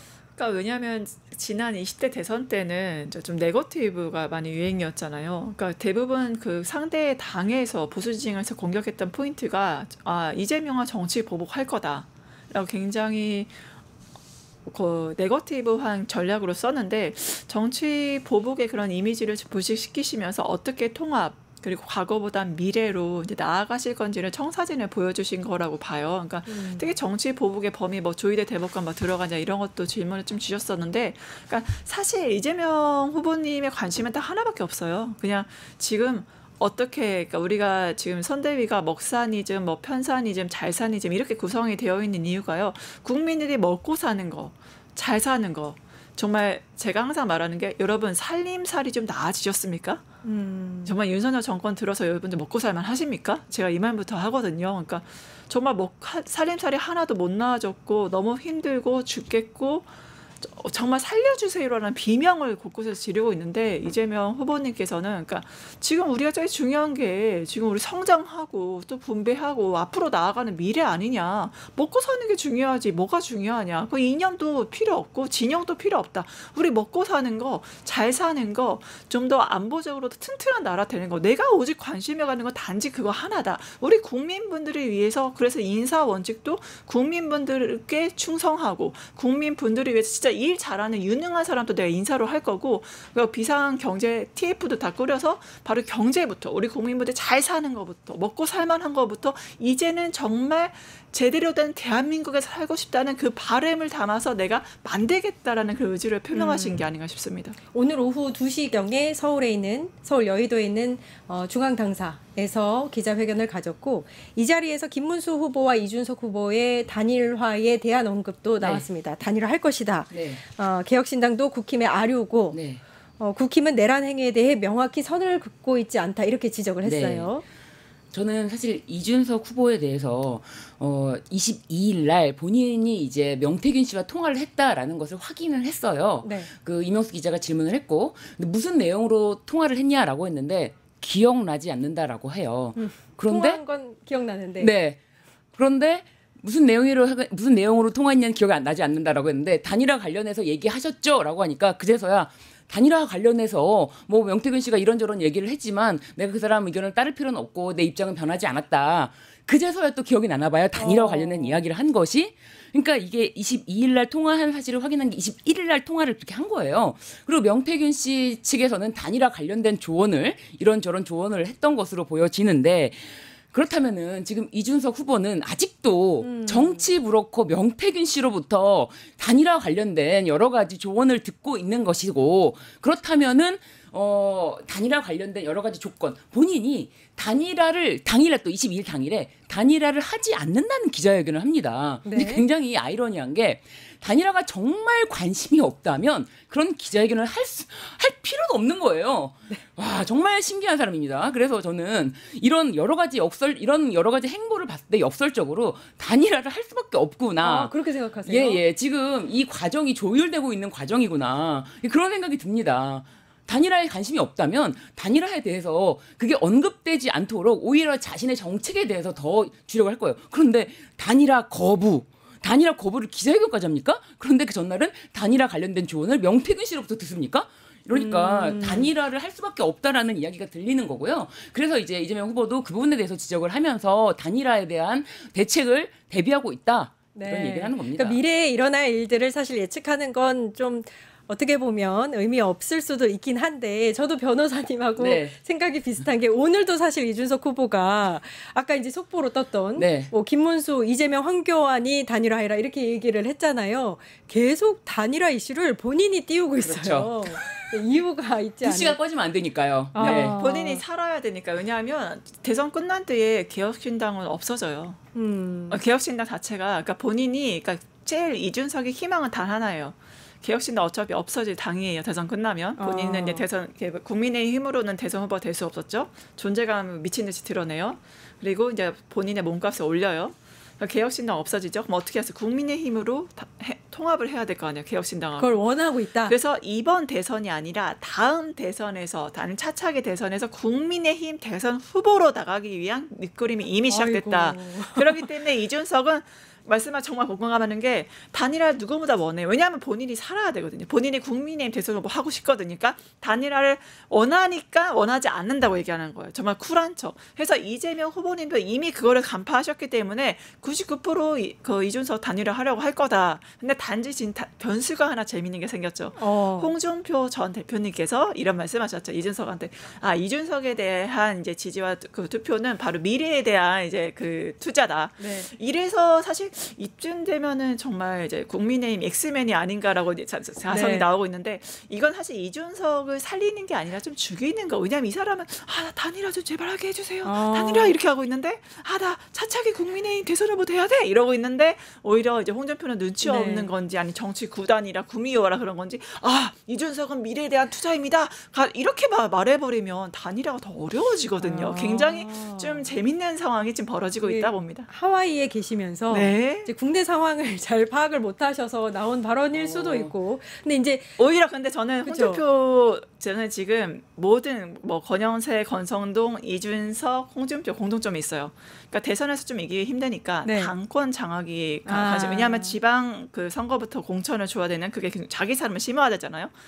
홍준표 전 대표도 아직까지 포기 안 하는 거예요. 내가 이거 대선 끝나고 다시 정권을? 다시 백해서 내 사람들 우선 지방선거 다 꽂고 그다음에 차기 대선도 또 왜냐면 바이든도 하고 뭐 트럼프도 하는데 내가 뭐 나이 무슨 상관 나도 할 수 있어. 그러니까 본인도 대선 후보 하고 싶으니까 오히려 이렇게 이준석한테 지금 힘을 실어주는 척하는 게 아닌가. 너 거기 그냥 개혁신당 있어. 내가 당 다시 들어와서 내가 대선 후보 할게. 그 워딩이다. 그것도 견제 기능도 좀 있는 게 아닌가 생각됩니다. 아니 그 변호사님, 대변인님도 이준석 후보가 단일화를 원하는 것 같다라고 말씀하셨잖아요. 그러면은 단일화를 어떤 방식으로 원하는 것 같으세요? 그러니까 본인으로 단일화하기를 원하는가? 저는 살짝 그 홍준표 전 시장의 발언에 대해서는 살짝 의견이 좀 다른데 일단 명태균 씨의 입장도 뭐 국힘에서 당권을 준다라고 했을 때 그거 받고 더 베팅할 그런 것을 이제 좀 노려야 된다. 더 확장성 있는 거 딜을 좀 더 올려야 된다라는 몸값을 올려라라는 취지라면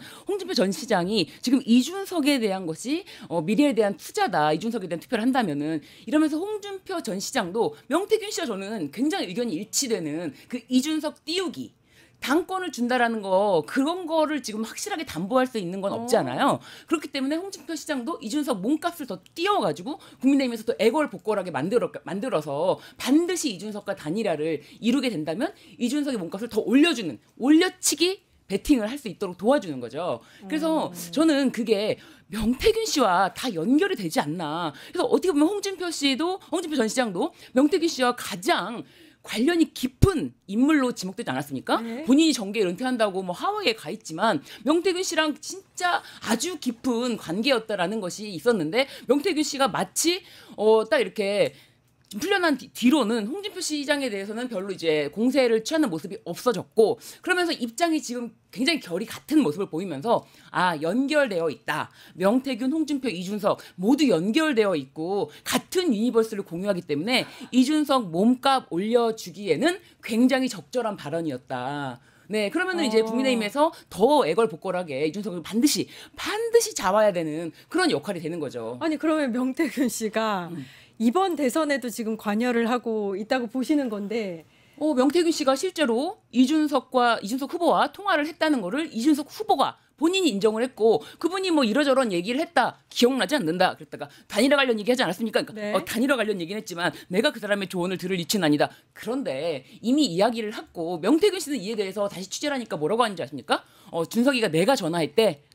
지가 아니고 그러니까 다 간단해요. 이준석은 그거 말고는 본인의 언론에 나올 자신이 없는 거예요. 그러니까 이재명 후보님 같은 경우 이미 준비된 대통령 경제 그다음 유능함이 다 갖춰졌잖아요. 오늘 말씀하시는 것만 봐도 어떠한 대한민국 펼쳐질지 다 알겠어요. 근데 TV 토론 보시면 알잖아요. 본인 공약이 아무런 내용도 없고요. 그냥 쉬운 정치 그 비판만 하죠. 본인 콘텐츠가 없는 사람이에요. 준비 하나도 안 됐어요. 근데 그 정치인과 연예인의 공통점이 있습니다. 그 본인의 그 언론에 나올 때 본인의 부고란만 빼고는 무조건 네거티브보다는 그 포지티브보다는 무조건 본인 이야기가 나와야 돼요. 그러니까 명태균도 활용하고 실제 국민의힘에서 뭐 당권 줄 테니까 제발 와달라 이런 말 실제로 했을까요? 오히려 이름만을 흘리고 본인도 혼자 쇼를 원맨 쇼를 하는 거예요. 투르만 쇼를 하는 거예요. 혼자 당권도 준다고 했는데 나는 그런 거 뭐 싫다고 했다. 그리고 나 이제부터 전화 안 받는다. 이게 다 어디 발이냐? 본인 발이에요. 본인이 다 막 전화 안 받아. 뭐 당권 준다고 해도 나 싫어. 나 단일화 안 할 거야. 이준석 혼자 이준석 쇼를 지금 하고 있는 거야. 왜냐? 이준석이 자꾸 자기가 그거 말고는 컨텐츠가 없으니까 언론에 나오게 명태균도 끌어들여. 명태균도 너무 좋은 소재 아니야? 나를 언론에 이제 한번 활용해 볼까? 그러니까 명태균도 어이없어서 그래 네가 그 했다니까 내가 한번 놀아줄게. 그러니까 철저히 사람들을 이용하고 거기에 이제 안철수도 같이 건너뛰려고 같이 한번 뛰어보려고 했지만 잘 안 되고 있는데 하여튼 이준석은 철저히 주변 사람들 언론의 아이템 될 만한 것들을 흘리면서 제발 송하면 나 단일화 너무 하고 싶어. 국민의힘 나 차기 대선주자 될 거야. 좀 나한테 어떻게 좀 해봐. 계속 언론에 어필하고 있다. 그냥 양치기 소년으로 좀 보시면 됩니다. 이준석 전 시장도 아니죠. 홍준표 전 시장도 정말 재밌는 분인 게 이제 그 은퇴하겠다고 하와이로 가셨다가 계속해서 SNS로 워딩을 하시다가 SNS 안 하신다고 했다가 국힘 특사단도 만나셔서 이제 지지할 것처럼 하셨다가 오늘은 이준석 후보를 지지를 하셨어요. 그렇죠. 그런데 분석하신 대로 차기 당권 때문에 이러시는 건지 왜 이러시는 건지 일단은 제가 말씀드렸지만 같은 의도 명태균과 명태균 씨와 홍준표 전 시장은 같은 의도로 이준석을 띄워주기로 네. 한 몸이다. 그래서 이준석을 띄워줘서 이준석이 지금 당장 이준석으로 단일화되지 않는 그림이 그려져도 이준석의 몸값을 높여주는 데는 완전히 바닥을 다 이렇게 깔아주는 거 아닙니까? 그렇기 때문에 자신의 역할이 있다라는 걸 잊지 마라. 네, 그런 어떤 메시지와 그러면서 이제 다시 자신도 정계 복귀할 때 다시 복귀하는 건 뭐 당연한 건데 복귀할 때 원팀이 되는 거죠. 이준석, 홍준표, 명태균 이제 다시 원팀이 되어서 만약에 자신들의 과거 행적에 대한 이런 거 관련해서 수사가 들어오면 정치 공세다 한 몸이기 때문에 벗어날 수 없을 겁니다. 이미 그렇게 뛰고 있다 이렇게 네, 보시는 저는 것 그렇게 같아요. 보여집니다. 네.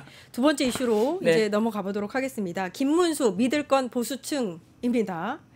김문수 국힘 후보가 이제 어제 박정희 전 대통령 생가를 찾았었고 박근혜 전 대통령 예방했고 오늘은 유경수 여사 생가를 찾았어요. 그러니까 어제 오늘의 이 이제 일정을 보면 목표가 뚜렷하다라고 볼 수밖에 없는 것 같아요. 보수층 어떻게 보셨어요? 집토끼 잡으셔야죠. 지금 되게 다급하시잖아요. 윤석열 대통령 조용히 계실 줄 알았더니 갑자기 영화관에서 팝콘 드시고 계시고 풍선에도 뭐 너만 몰라 부정선거. 네. 근데 문제는 너만 몰라 부정선거인데 거기 또 우리 김문수 후보님께서 또 부정선거에서 부정을 안 하세요. 그러면서 또 유튜브 불러모아서 이 부정선거 여러분들 막 독립 언론인이라고도 현수막을 붙여놨더라고요. 그래서 유튜브 불러모아서 여러분들 부정선거 관련해서 이렇게 여러분들 목소리가 필요합니다. 지금까지도 구구와 전혀 이해합니다. 눈물 정광훈 목사 구속될 때 눈물도 뚝뚝 흘리셨고 자유통일당도 만드시는 우리 그 대단하신 분 아닙니까 김문수 후보님. 그러니까 구구와 이제 끊기 힘든데 이러다가는 정말 건전한 집토끼 다 나가게 생겼잖아요. 이미 조갑재 논설위원분이라던가 각종 계층에서 정규제 위원분들 다 이제 정말 등 돌렸잖아요. 네. 정말 국민의힘은 진짜 없어져야 된다고 말씀을 하시죠. 오히려 건전한 보수에서. 그러니까 이제서야 이제 박근혜 대통령에게 이제 구애를 하는 거죠. 이제서야. 왜냐하면 극우로는 도저히 이길 수 없다. 중도층 마음 절대 못 돌리니까 건전한 보수도 이미 떠나가고 건전한 보수 중에 한 명이 바로 홍준표 후보였잖아요. 그 홍준표 후보마저도 본인이 이제 특사단 보낸다니까 파란색 넥타이에 파란색 옷 입고 SNS 올리시질 않나. 이재명이 나라에서 한번 살아봐라 이렇게 말씀하시지 않나. 아주 미쳐버리겠잖아요. 네. 그리고 특사단 왔다 가니까 바로 뭐라고 했냐. 이준석 그건 미래에 대한 투자다. 네. 뒤통수를 아주 세게 후리셨잖아요. 네. 어떻게 하겠어요. 본인 살아야 되니까. 아유 누님 저 좀 살려주십시오. 누님 아니면 안 됩니다. 네. 우리 품이 넓으신 박근혜 대통령 또 왔는데 읍수한데 어쩌겠어요. 이렇게 하시지만 아마 국민 여러분들 바보 네. 개돼지 아니잖아요. 다 보고 계시고 김문수 어떤 사람이 다 알고 있고 얼마나 헌법재판소 산산조각 내버리겠다. 가루 만들어버리겠다. 우리 정광훈 목사님과 정말 눈물로 몸과 마음으로 함께 하시는 분이기 때문에 정말 국민들께서 심판하실 거라 믿습니다. 오늘 정치하는 언니들 정말 재밌게 말씀하시는 분들이 많으실 것 같지만 이 자리에 앉아있는 저로서는 네, 재밌습니다. 네. 네.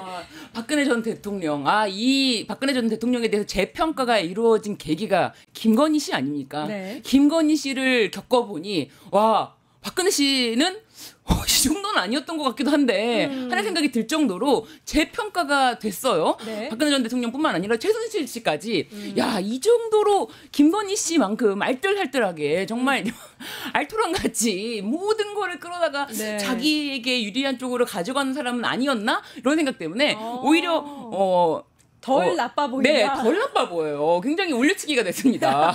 김건희 씨 덕분에. 네. 그렇기 때문에 박근혜 전 대통령이 지금 화면에 나와도 그렇게 위화감은 없어요. 예전에는 지금 그런가요? 지금 뭐 하는 거야? 이렇게 생각이 들을 텐데 지금은 이보다 더한 사람이 나타났기 때문에 오히려 화면에 나타나도 크게 위화감이 없고 사실은 대구에 가서 저렇게 이제 만난다고 하면서 연출을 해도 지금 PK, TK의 딸들이 TK의 부모들의 그 콘크리트 지지층을 부수겠다 이런 이야기도 나오고 있기 때문에 지금 보수층 결집을 위해서 그리고 또 막판에 보수층 우리가 남이가 도와주십시오 하면은 또 아무래도 결집이 일어나기 마련이 아닙니까? 지난 총선에서도 부산 지역에서는 한석밖에 못 얻었잖아요.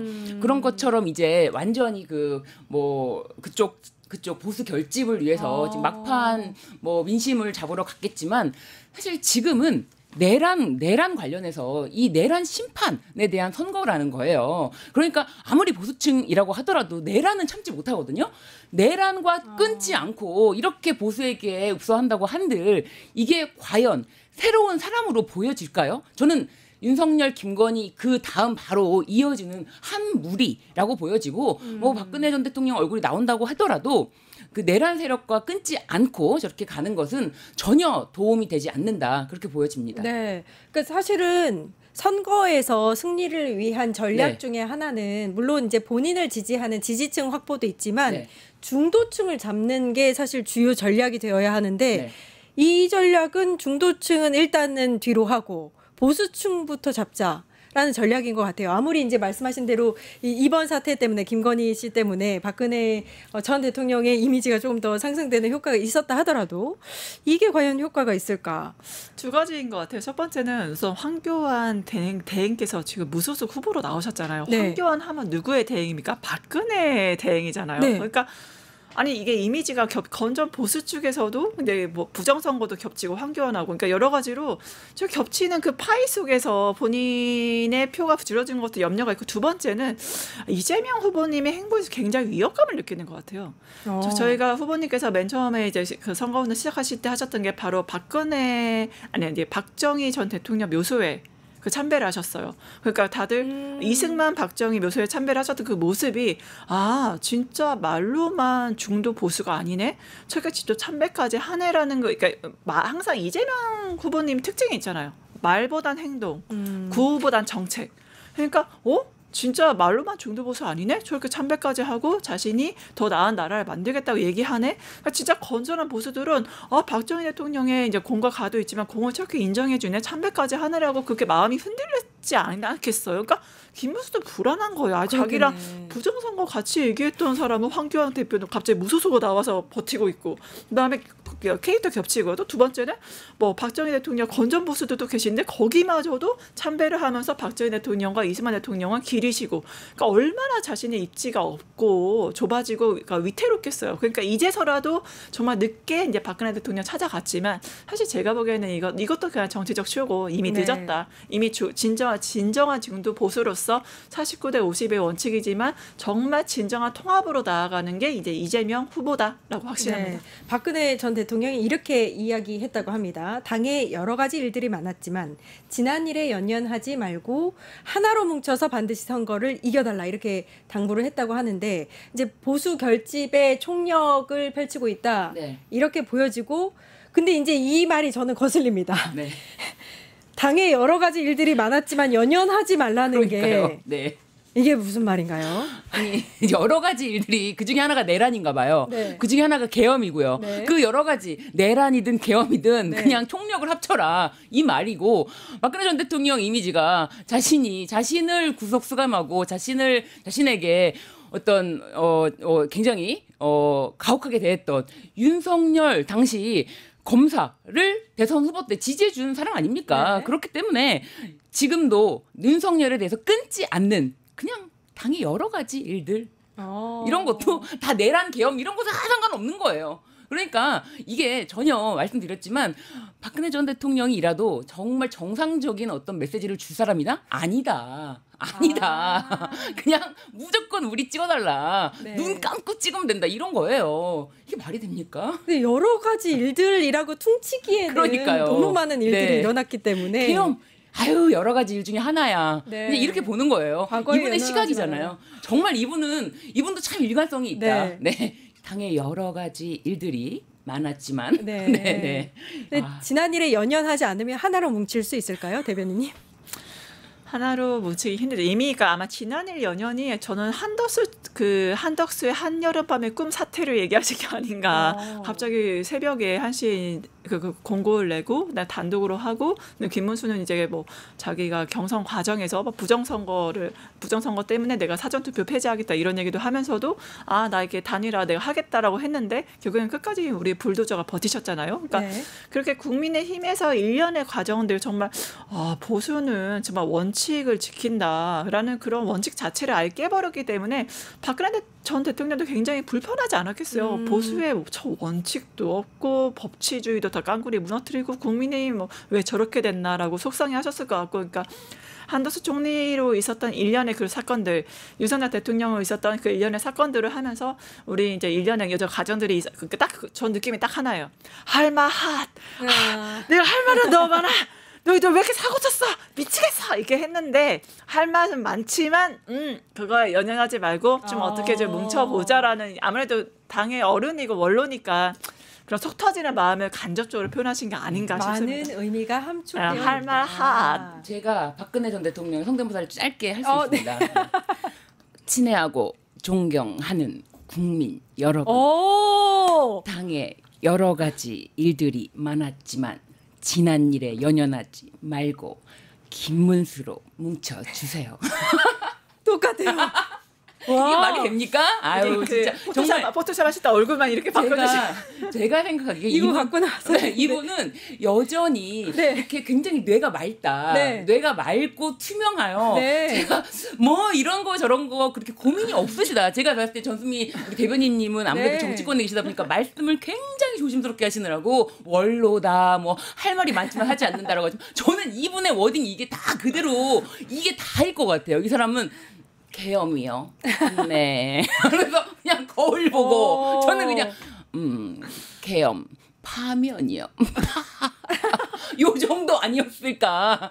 그렇게 크게 정치에 사실은 관심이 없지 않았나. 저는 그런 생각이 좀 듭니다. 그래서 이분이 그 정도로 내란이라든지 계엄에 대해서 이렇게 생각하시는 게 아닐까. 네네. 저는 투명한 분이라고 생각합니다. 우리 변호사님 연습을 평소에 많이 하시는 것 같은데 다음에도 꼭 좀 또 다시 부탁을 드리겠습니다.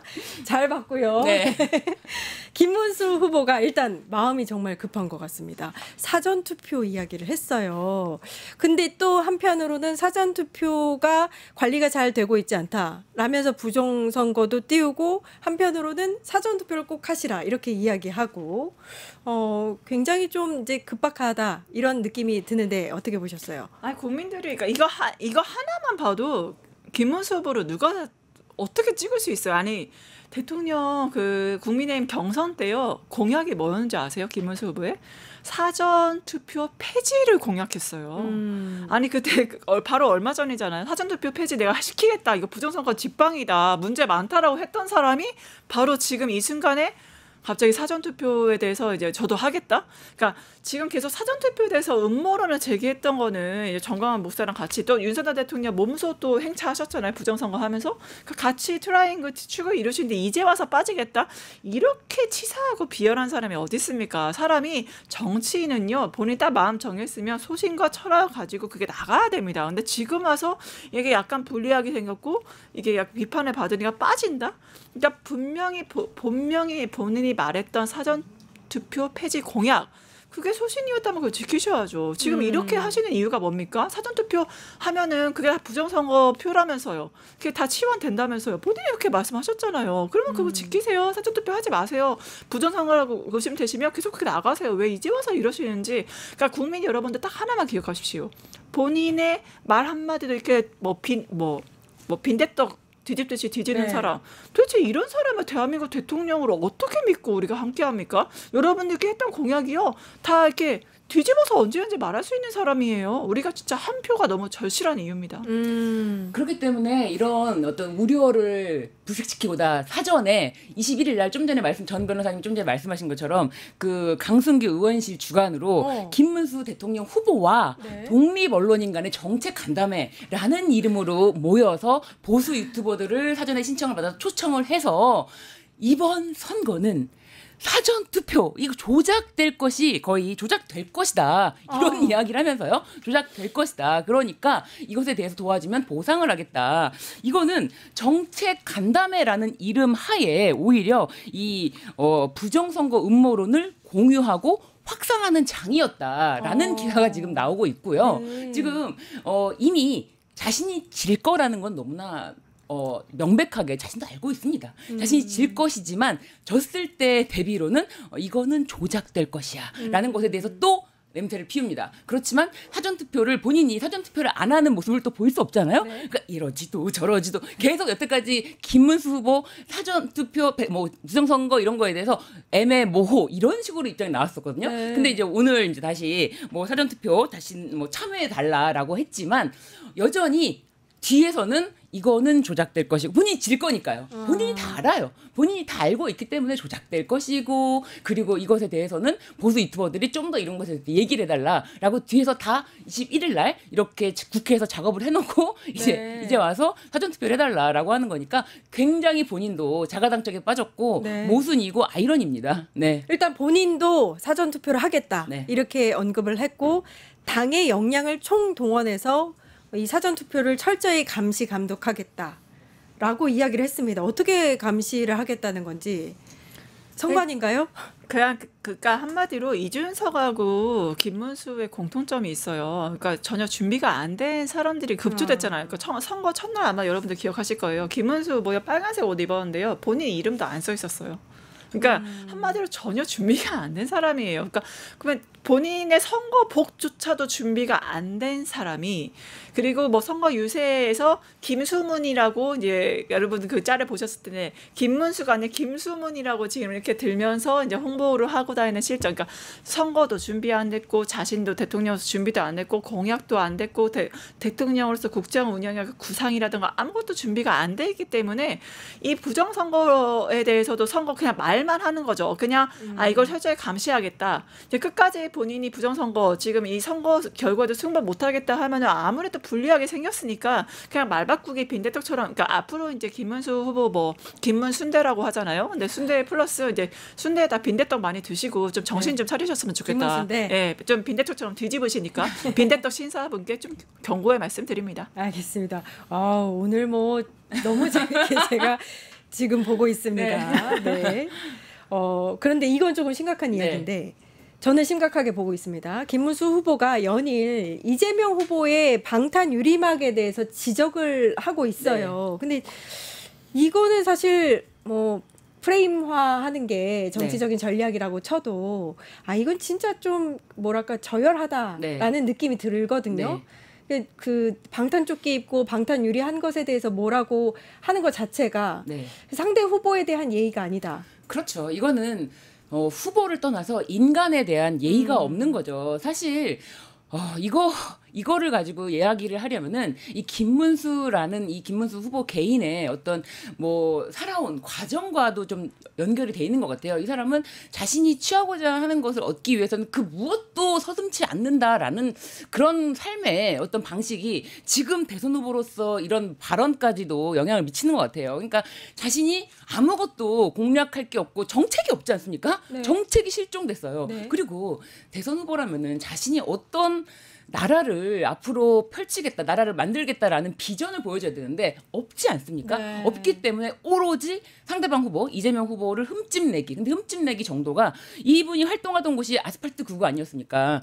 그리고 4월 달에 국힘당에 입당하지 않았습니까? 그렇기 때문에 이분은 아스팔트 9구에게 먹히는 그런 아주 그냥 말씀하신 것처럼 저열하고 그런 방식의 발언이 서슴지 않고 나오는 거예요. 이 사람의 그냥 기본적인 어떤 지금까지 살아온 삶의 방식이 여기 이 대선판에서도 대선 후보로서의 자격 없다고 봐야죠. 그 대선 후보로서의 할 수 있는 품격 이런 게 아예 갖춰지지 않은 사람이다. 그렇기 때문에 저는 어떻게 이런 사람이 대선 후보로서 상대방에 대한 어떤 비방과 그리고 인신 공격 완전히 이런 걸로 자신의 지금 대통령이 되겠다라는 이야기를 하는 건지 이런 걸 가지고 자신이 뽑힐 수 있다라면은 이거는 나라가 정상이 아닌 거잖아요.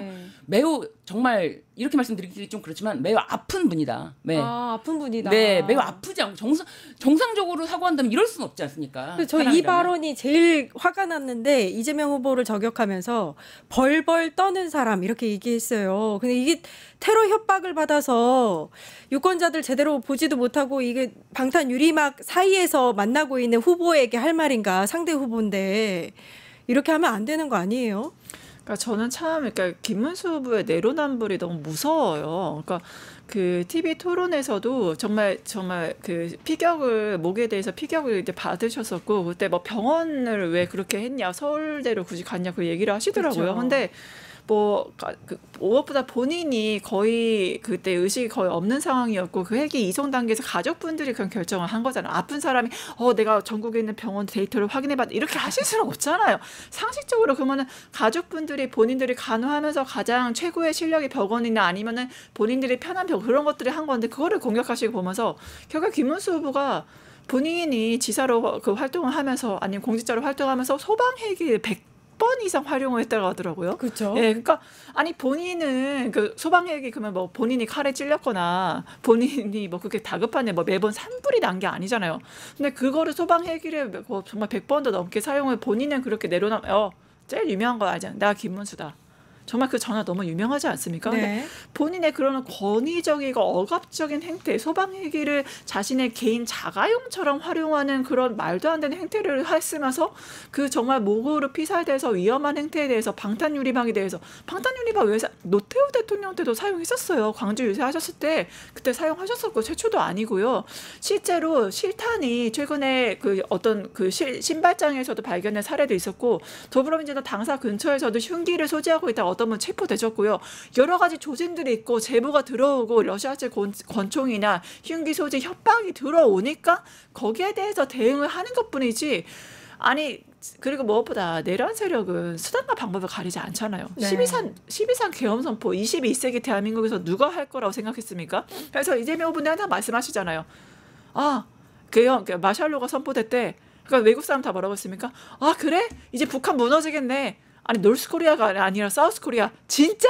이게 외국 외신들이나 외국 사람들 반응 아니었겠어요? 네. 그러니까 누가 21세기 대한민국에서 마샬로 계엄 선포했다는 걸 누가 상상이나 했겠습니까? 그러니까 정말 상상하지도 못하는 일들을 벌이는 게 내란 세력이고 그 잔당들이기 때문에 그 이상의 것을 그거에 맞춰서 준비해야 되는 거 너무나 지당하거든요. 왜냐면 그 사람들은 이재명만 없으면 되거든요.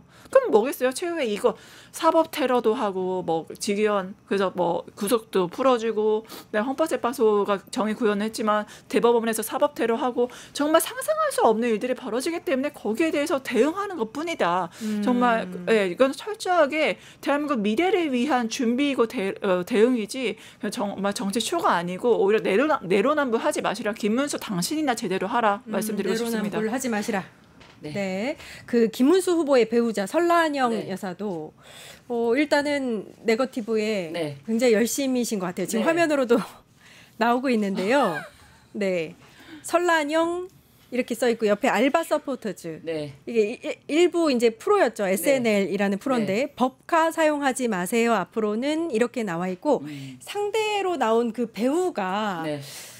김혜경 여사를 생각하게 연상하게 네네. 하는 모습으로 또 나오기도 했고 이 단어 자체가 또 그렇죠. 그렇기도 하고요.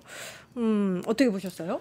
그래서 제가 찾아보니까 이 청렴을 강조하는 이 김문수 후보에 대한 검증 기사가 있습니다. 청렴을 강조하던 김문수 도지사 업무 추진비 쌈짓돈처럼 썼다라는 기사의 타이틀이에요.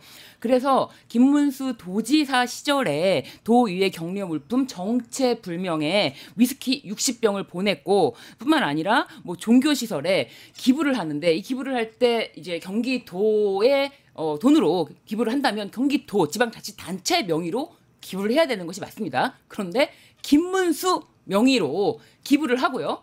지방자치단체의 돈을 자신의 이름으로 기부를 했다는 것이 좀 밝혀졌고요. 그리고 또 직원 격려 상품권을 5천만 원어치 구매를 했는데 이게 누구에게 줬는지가 확인이 불가능하다. 그런가요? 그러니까 지금 이 김문수 후보에 대해서 검증이 사실은 깊게 이루어지지가 않았어요. 그런데 파면 팔수록 지금 말씀하신 것처럼 소방헬기는 무려 162회를 탔고 그리고 본인이 경기도지사 시절에 업무 추진비를 이렇게 쌈짓돈처럼 사용했더라. 이렇게 내역을 제대로 뭐 증빙을 남기지도 않고 막 5천만 원 이런 식으로 사용했더라. 네. 이런 것이 나오고 있거든요. 그렇기 때문에 이 김문수 후보는 전혀 청렴 이쪽과는 거리가 멀지 않은가. 이 부분은 진짜 굉장히 오랫동안 오히려 압수수색을 받아오고 그 많은 수백 차례 100여 차례는 훨씬 넘었으니까요. 그렇게 많은 압수수색을 받아서 10만 8천 원 그것도 본인 밥값을 포함해서 10만 8천 원에 그게 나왔다면은 이처럼 청렴할 수가 없는 거 저는 그렇게 생각하거든요. 네. 그리고 그거는 말이 안 되는 기소라고 이미 생각을 하고 있고요.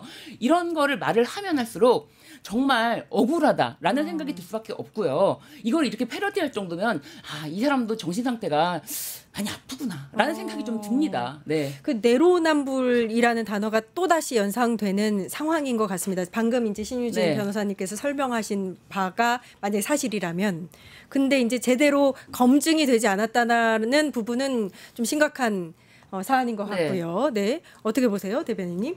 이거부터 보여드릴게요. 네. 뭔가요? 네. 이거 우리 존경하는 설난영 여사께서 저 잠 못 잤습니다 이 사진. 네. 너무 힘들어가지고 정신적으로. 네. 아마 대국민 정신적 네. 그 손해배상 청구해야 될 것 같은데. 전 이거 보면서 딱 하나 떠올랐어요. 제2의 김건희구나. 네. 이미 김용태 비대위원장한테 살짝 띄우셨어요. 그러니까 배우자 TV2로는 제안하셨잖아요. 그렇죠. 거기서 이 배우자라는 거는 대통령과 가장 가까이 있는 분이고 사회적 약자, 소외된 약자를 위해서 공감의 메시지를 내야 돼. 공감의 메시지. 너무 최근에 멋지게 내셨어요. 아시죠? 네. 노조는 어떻게 생겼다? 과격하고 못생기고 그렇죠. 네, 본인은 세게 생겼다. 네, 예. 그렇죠. 과격하고 못생기고 노조. 우리 노조분들은 과격하다, 못생기다, 세다. 사람을 어떤 계층을 노조를 왜 만들었을까요? 그만큼 약하니까 목소리를 내야 되니까 노동조합을 만든 거거든요. 그보다도 과격하다, 못생기다, 세다라고 말씀하시는 게 바로 대통령 후보의 부인 아니겠습니까? 네. 그런 사람이 무슨 사회적 약자로서 공감의 메시지를 어떻게 냅니까? 그리고 그거 김용태 비대위원도 그랬잖아. 국정 운영에 국가 정책에 영향을 미칠 수 있는 사람이기 때문에 TV 토론 나가야 된다. 여기서는 제2의 김건희, 그러니까 국정 운영에 영향을 미칠 수 있다는 것 전제로 우리 설난영 여사께서 제2의 김건희로서 국가 운영, 국가 정책에 영향을 미칠 준비를 지금 단단히 하고 계신 거구나. 그러니까 가격하고 못생기고 네. 이런 말씀도 하시는구나 해서 지금 제2의 김건희 정말 뭐 패션이라든가 뭐 화장 나시고 열심히 이제 뭐 SNL 나가시고 지금 준비를 열심히 하고 계신다 해서 국민 여러분 제2의 김건희 안 보고 싶으시잖아요. 국정농단 안 보고 싶으시잖아요. 제발 여러분의 소중한 투표권 행사 부탁드립니다. 네. 심지어 설난영 이 여사가 직접 본인이 세진전자 노조위원장이었는데 그쵸. 본인은 노조의 노조도 모른다면서 지금 말씀하신 대로 제가 노조하게 생겼나요? 제가 노조하게 생겼나요? 노조는 과격하고 못생기고 세게 생겼잖아요. 그러면서 정말 너무 그 말씀을 이렇게 거울 앞에서 한번 해보시라 이런 말씀으로 드리고 싶습니다. 제2의 김건희를 꿈꾸고 있다. 이렇게 판단을 해주셨습니다. 일단 세 번째 이슈를 아주 짧게 짚을 텐데요. 내일 전국 법관 대표 회의가 열립니다. 일단은 구성원 126명 중에 정족수를 채우려면 과반 이상이 참석을 해야 되는데 지금 들리는 바에 의하면 70명 정도가 이 회의 개최를 반대하고 있다라고 그렇죠. 하고 있고 주요 이제 이슈, 이제 핵심 주제가 사법의 독립입니다. 일단은 대선 국면에서 이 법관 대표 회의가 얼마나 이제 관심을 가질지는 모르겠지만 또 변호사님 두 분이 나와 계셨으니까 짧게 한번 짚고 가볼까요? 어떤 의미가 있고 내일 어떤 이슈들이 다뤄질지. 사실 이게 전국 법관회의가 개최되기까지 대법원에 정말 말도 안 되는 9일 만에 파기환송이라는 그 사건이 있지 않았습니까? 그 재판이 있었는데 그러면서 법원 내부 게시판을 넘어서 그 판사들이 자신의 이름을 직접 달면서 실명이 공개돼서 법원 전체 내부 게시판이나 전체 법원 전체 직원들이 다 볼 수 있는 게시판에 직접 글을 쓰면서 비판을 했어요. 도대체 왜 사법부가 정치 개입을 하느냐 이걸 직격해서 문제 제기를 했어요. 사법부의 독립이 이루어지려면 사법부 먼저 정치에 개입하면 안 되는 겁니다. 네. 그런데 정치에 개입하려고 했던 대법원 판결이 있었고 이에 대한 정말 자성의 목소리가 있었음에도 불구하고 이 전국 법관 회의의 개최를 반대하는 목소리가 훨씬 2배 넘게 크잖아요. 네. 2배 넘게 크고 그뿐만 아니라 그 주제도 삼은 것이 개별 재판에 대해서는 뭐 의견을 내지 않겠다. 그러면서 사법부의 독립, 오로지 재판 독립에만 이렇게 주제를 삼은 걸 보면은 저는 내일 어떤 결론이 나도 기대되지 않는다. 이미 결론을 알 것 같아요. 재판부의 독립을 위해서 그냥 뭐 굉장히 뻔한 이야기를 굉장히 또 길게 하겠죠. 왜냐하면 두 가지 논점을 삼았지만 논제 두 가지가 굉장히 뻔한 얘기거든요. 재판 독립은 무엇보다도 소중하고 중요한 것이기 때문에 아무도 재판 독립에 대해서 사법부 독립에 대해서 왈가왈부하면 안 된다. 그런 논조인데 그걸 굉장히 마치 그럴싸하게 포장해서 길게 나왔지만 내일 결과도 사실상 기대할 수가 없기 때문에 이 전국 법관 회의가 개최되었다. 요것만의 어떤 의미를 둬야지 그 이상의 의미를 둘 수는 없다. 그만큼 사법부는 정말 지금 많이 고인물 안에서 자신들의 그 아성을 지키는 데만 몰두해 있고 전혀 지금 현 상황에 대해서 지시를 못하고 있다. 네, 사법부가 알겠습니다. 개혁의 대상이 된다는 것도 아마 인지하지 못할 것 같아요. 네, 내일 오전 10시 경기 고양시 사법연수원에서 임시회의를 열게 되는데 일단 지금까지와 같이 비공개로 진행될 가능성이 높고 정족수를 채울 수 있을 것이냐. 그래서 회의가 아예 진행이 되지 못할, 의결이 되지 못할 가능성이 높다. 이렇게 보는 관측이 있고요. 그다음에 이제 공직선거법 관련해서 이렇게 이례적으로 대선을 앞두고 빠르게 진행한 것에 대한 뭐 국민 여론이 좀 다뤄질 것이다. 이런 예측이 있습니다. 어떻게 보세요? 저는 아마 조희대 대법원장에 대한 사퇴 이야기가 나올 수밖에 없지 않을까. 사실 조희대 대법원 왜 이 시기에 타이밍적으로는 솔직히 의심을 받을 수밖에 없죠. 뭐 우리가 오얏나무 밑에서 신발끈 묶지 말라고 했듯이 조희대 대법원장 하는 행태 보면은 바로 대법원 올라오자마자 전원 합의체 이 사안을 바로 배분을 하고 6만 장 기록 읽어볼 시간도 없이 바로 이거 선고를 해버렸죠. 그리고 바로 파기환송해서 5월 15일로도 날짜를 잡아. 이 모든 일련의 과정들이 그 상식을 가진 법관들이 봤을 때 이게 내심의 의사가 있는 게 아니면 이렇게 스피디하게 이런 형식으로 진행이 됐을까. 이미 마음속에 답정너예요. 답은 이미 정해져 있었던 조희대는. 그러니까 이 법관들도 정말 양심에 따라서 사법부의 독립과 신뢰 회복을 위해서 정말 최선을 다하시는 법관들 많으세요. 그렇기 때문에 저는 핵심 이슈가 사법부 독립과 신뢰 회복이라 한다면 거기에 빠질 수 없는 게 조희대 대법원장의 사퇴. 여기서 촉구하는 의견이 당연히 나올 수밖에 없고, 그래서 이번에 저는 이제 이 시기에 굳이 하는 이유가 물론 정치 개입 문제, 왜냐하면 이재명 후보에 대한 사안은 얘기를 안 하게 돼 있어요. 그렇기 때문에 특히나 임시회의 소집해서 하는 것 자체가 이 흔들린 사법부의 독립성이나 신뢰 회복을 하고 반 이재명 선봉 투쟁의 최전선에 서 있는 조희대 대법원장에 대한 처분을 하기 위해서 이것을 하는 게 아닌가라는 좀 생각을 하게 됩니다. 네. 일단 조희대 대법원장의 사퇴라든지 그 관련한 안건은 올라와 있지 않지만 현장에서 10인 이상의 동의를 얻으면 안건으로 상정될 가능성이 있고 내일 오전 10시에 열리는 이 대법관 회의가 법관 대표 회의가 어떻게 진행될지 한번 지켜보도록 하겠습니다. 정치하는 언니들 전수미 더불어민주당 선대위 대변인 신유진 변호사님과 이야기 나눠봤습니다. 감사합니다. 감사합니다. 네, 고맙습니다. 이슈를 제대로 끝장내는 끝장 뉴스 매일 오후 4시 50분마다 여러분 찾아뵙고 있고요. 내일이면 이제 진짜 대선이 8일밖에 남지 않았습니다. 이번 대선은 내란 종식과 내란에 대한 심판이 가장 큰 의미다. 그리고 앞으로 올 미래 대한민국을 어떻게 이끌어갈 것인가. 이 대한민국을 이끌 지도자를 뽑는 선거다라는 점에서 많은 국민들께서 관심을 갖고 계실 거라 생각합니다. 목요일, 금요일에 사전투표가 있죠. 오전 6시부터 오후 6시까지 이루어집니다. 가까운 사전투표소에서 신분증 가지고 가시면 누구나 투표할 수 있거든요. 사전투표도 꼭 참여해 주시기 바랍니다.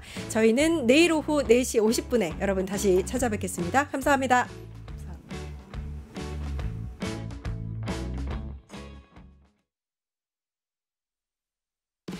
뉴스토마토 대선 특집 내란 끝장쇼. 뉴스토마토에서 6.3 대통령 선거의 개표 공개 방송에 구독자 여러분을 초대합니다. 내란 속의 윤석열의 파면으로 헌정 사상 최초의 6월 장미 대선이 펼쳐지는 가운데 과연 21대 대통령은 누가 될 것인가? 역사적인 순간에 뉴스토마토의 알찬 뉴스 콘텐츠와 풍성한 즐길거리를 모두 모아 준비했습니다. 6월 3일 오후 6시 이 토마토 빌딩 지하 1층 토마토홀에서 펼쳐지는 역사적인 순간. 뉴스토마토 대선 특집 내란 끝장쇼. 여러분의 많은 관심과 참여 바랍니다.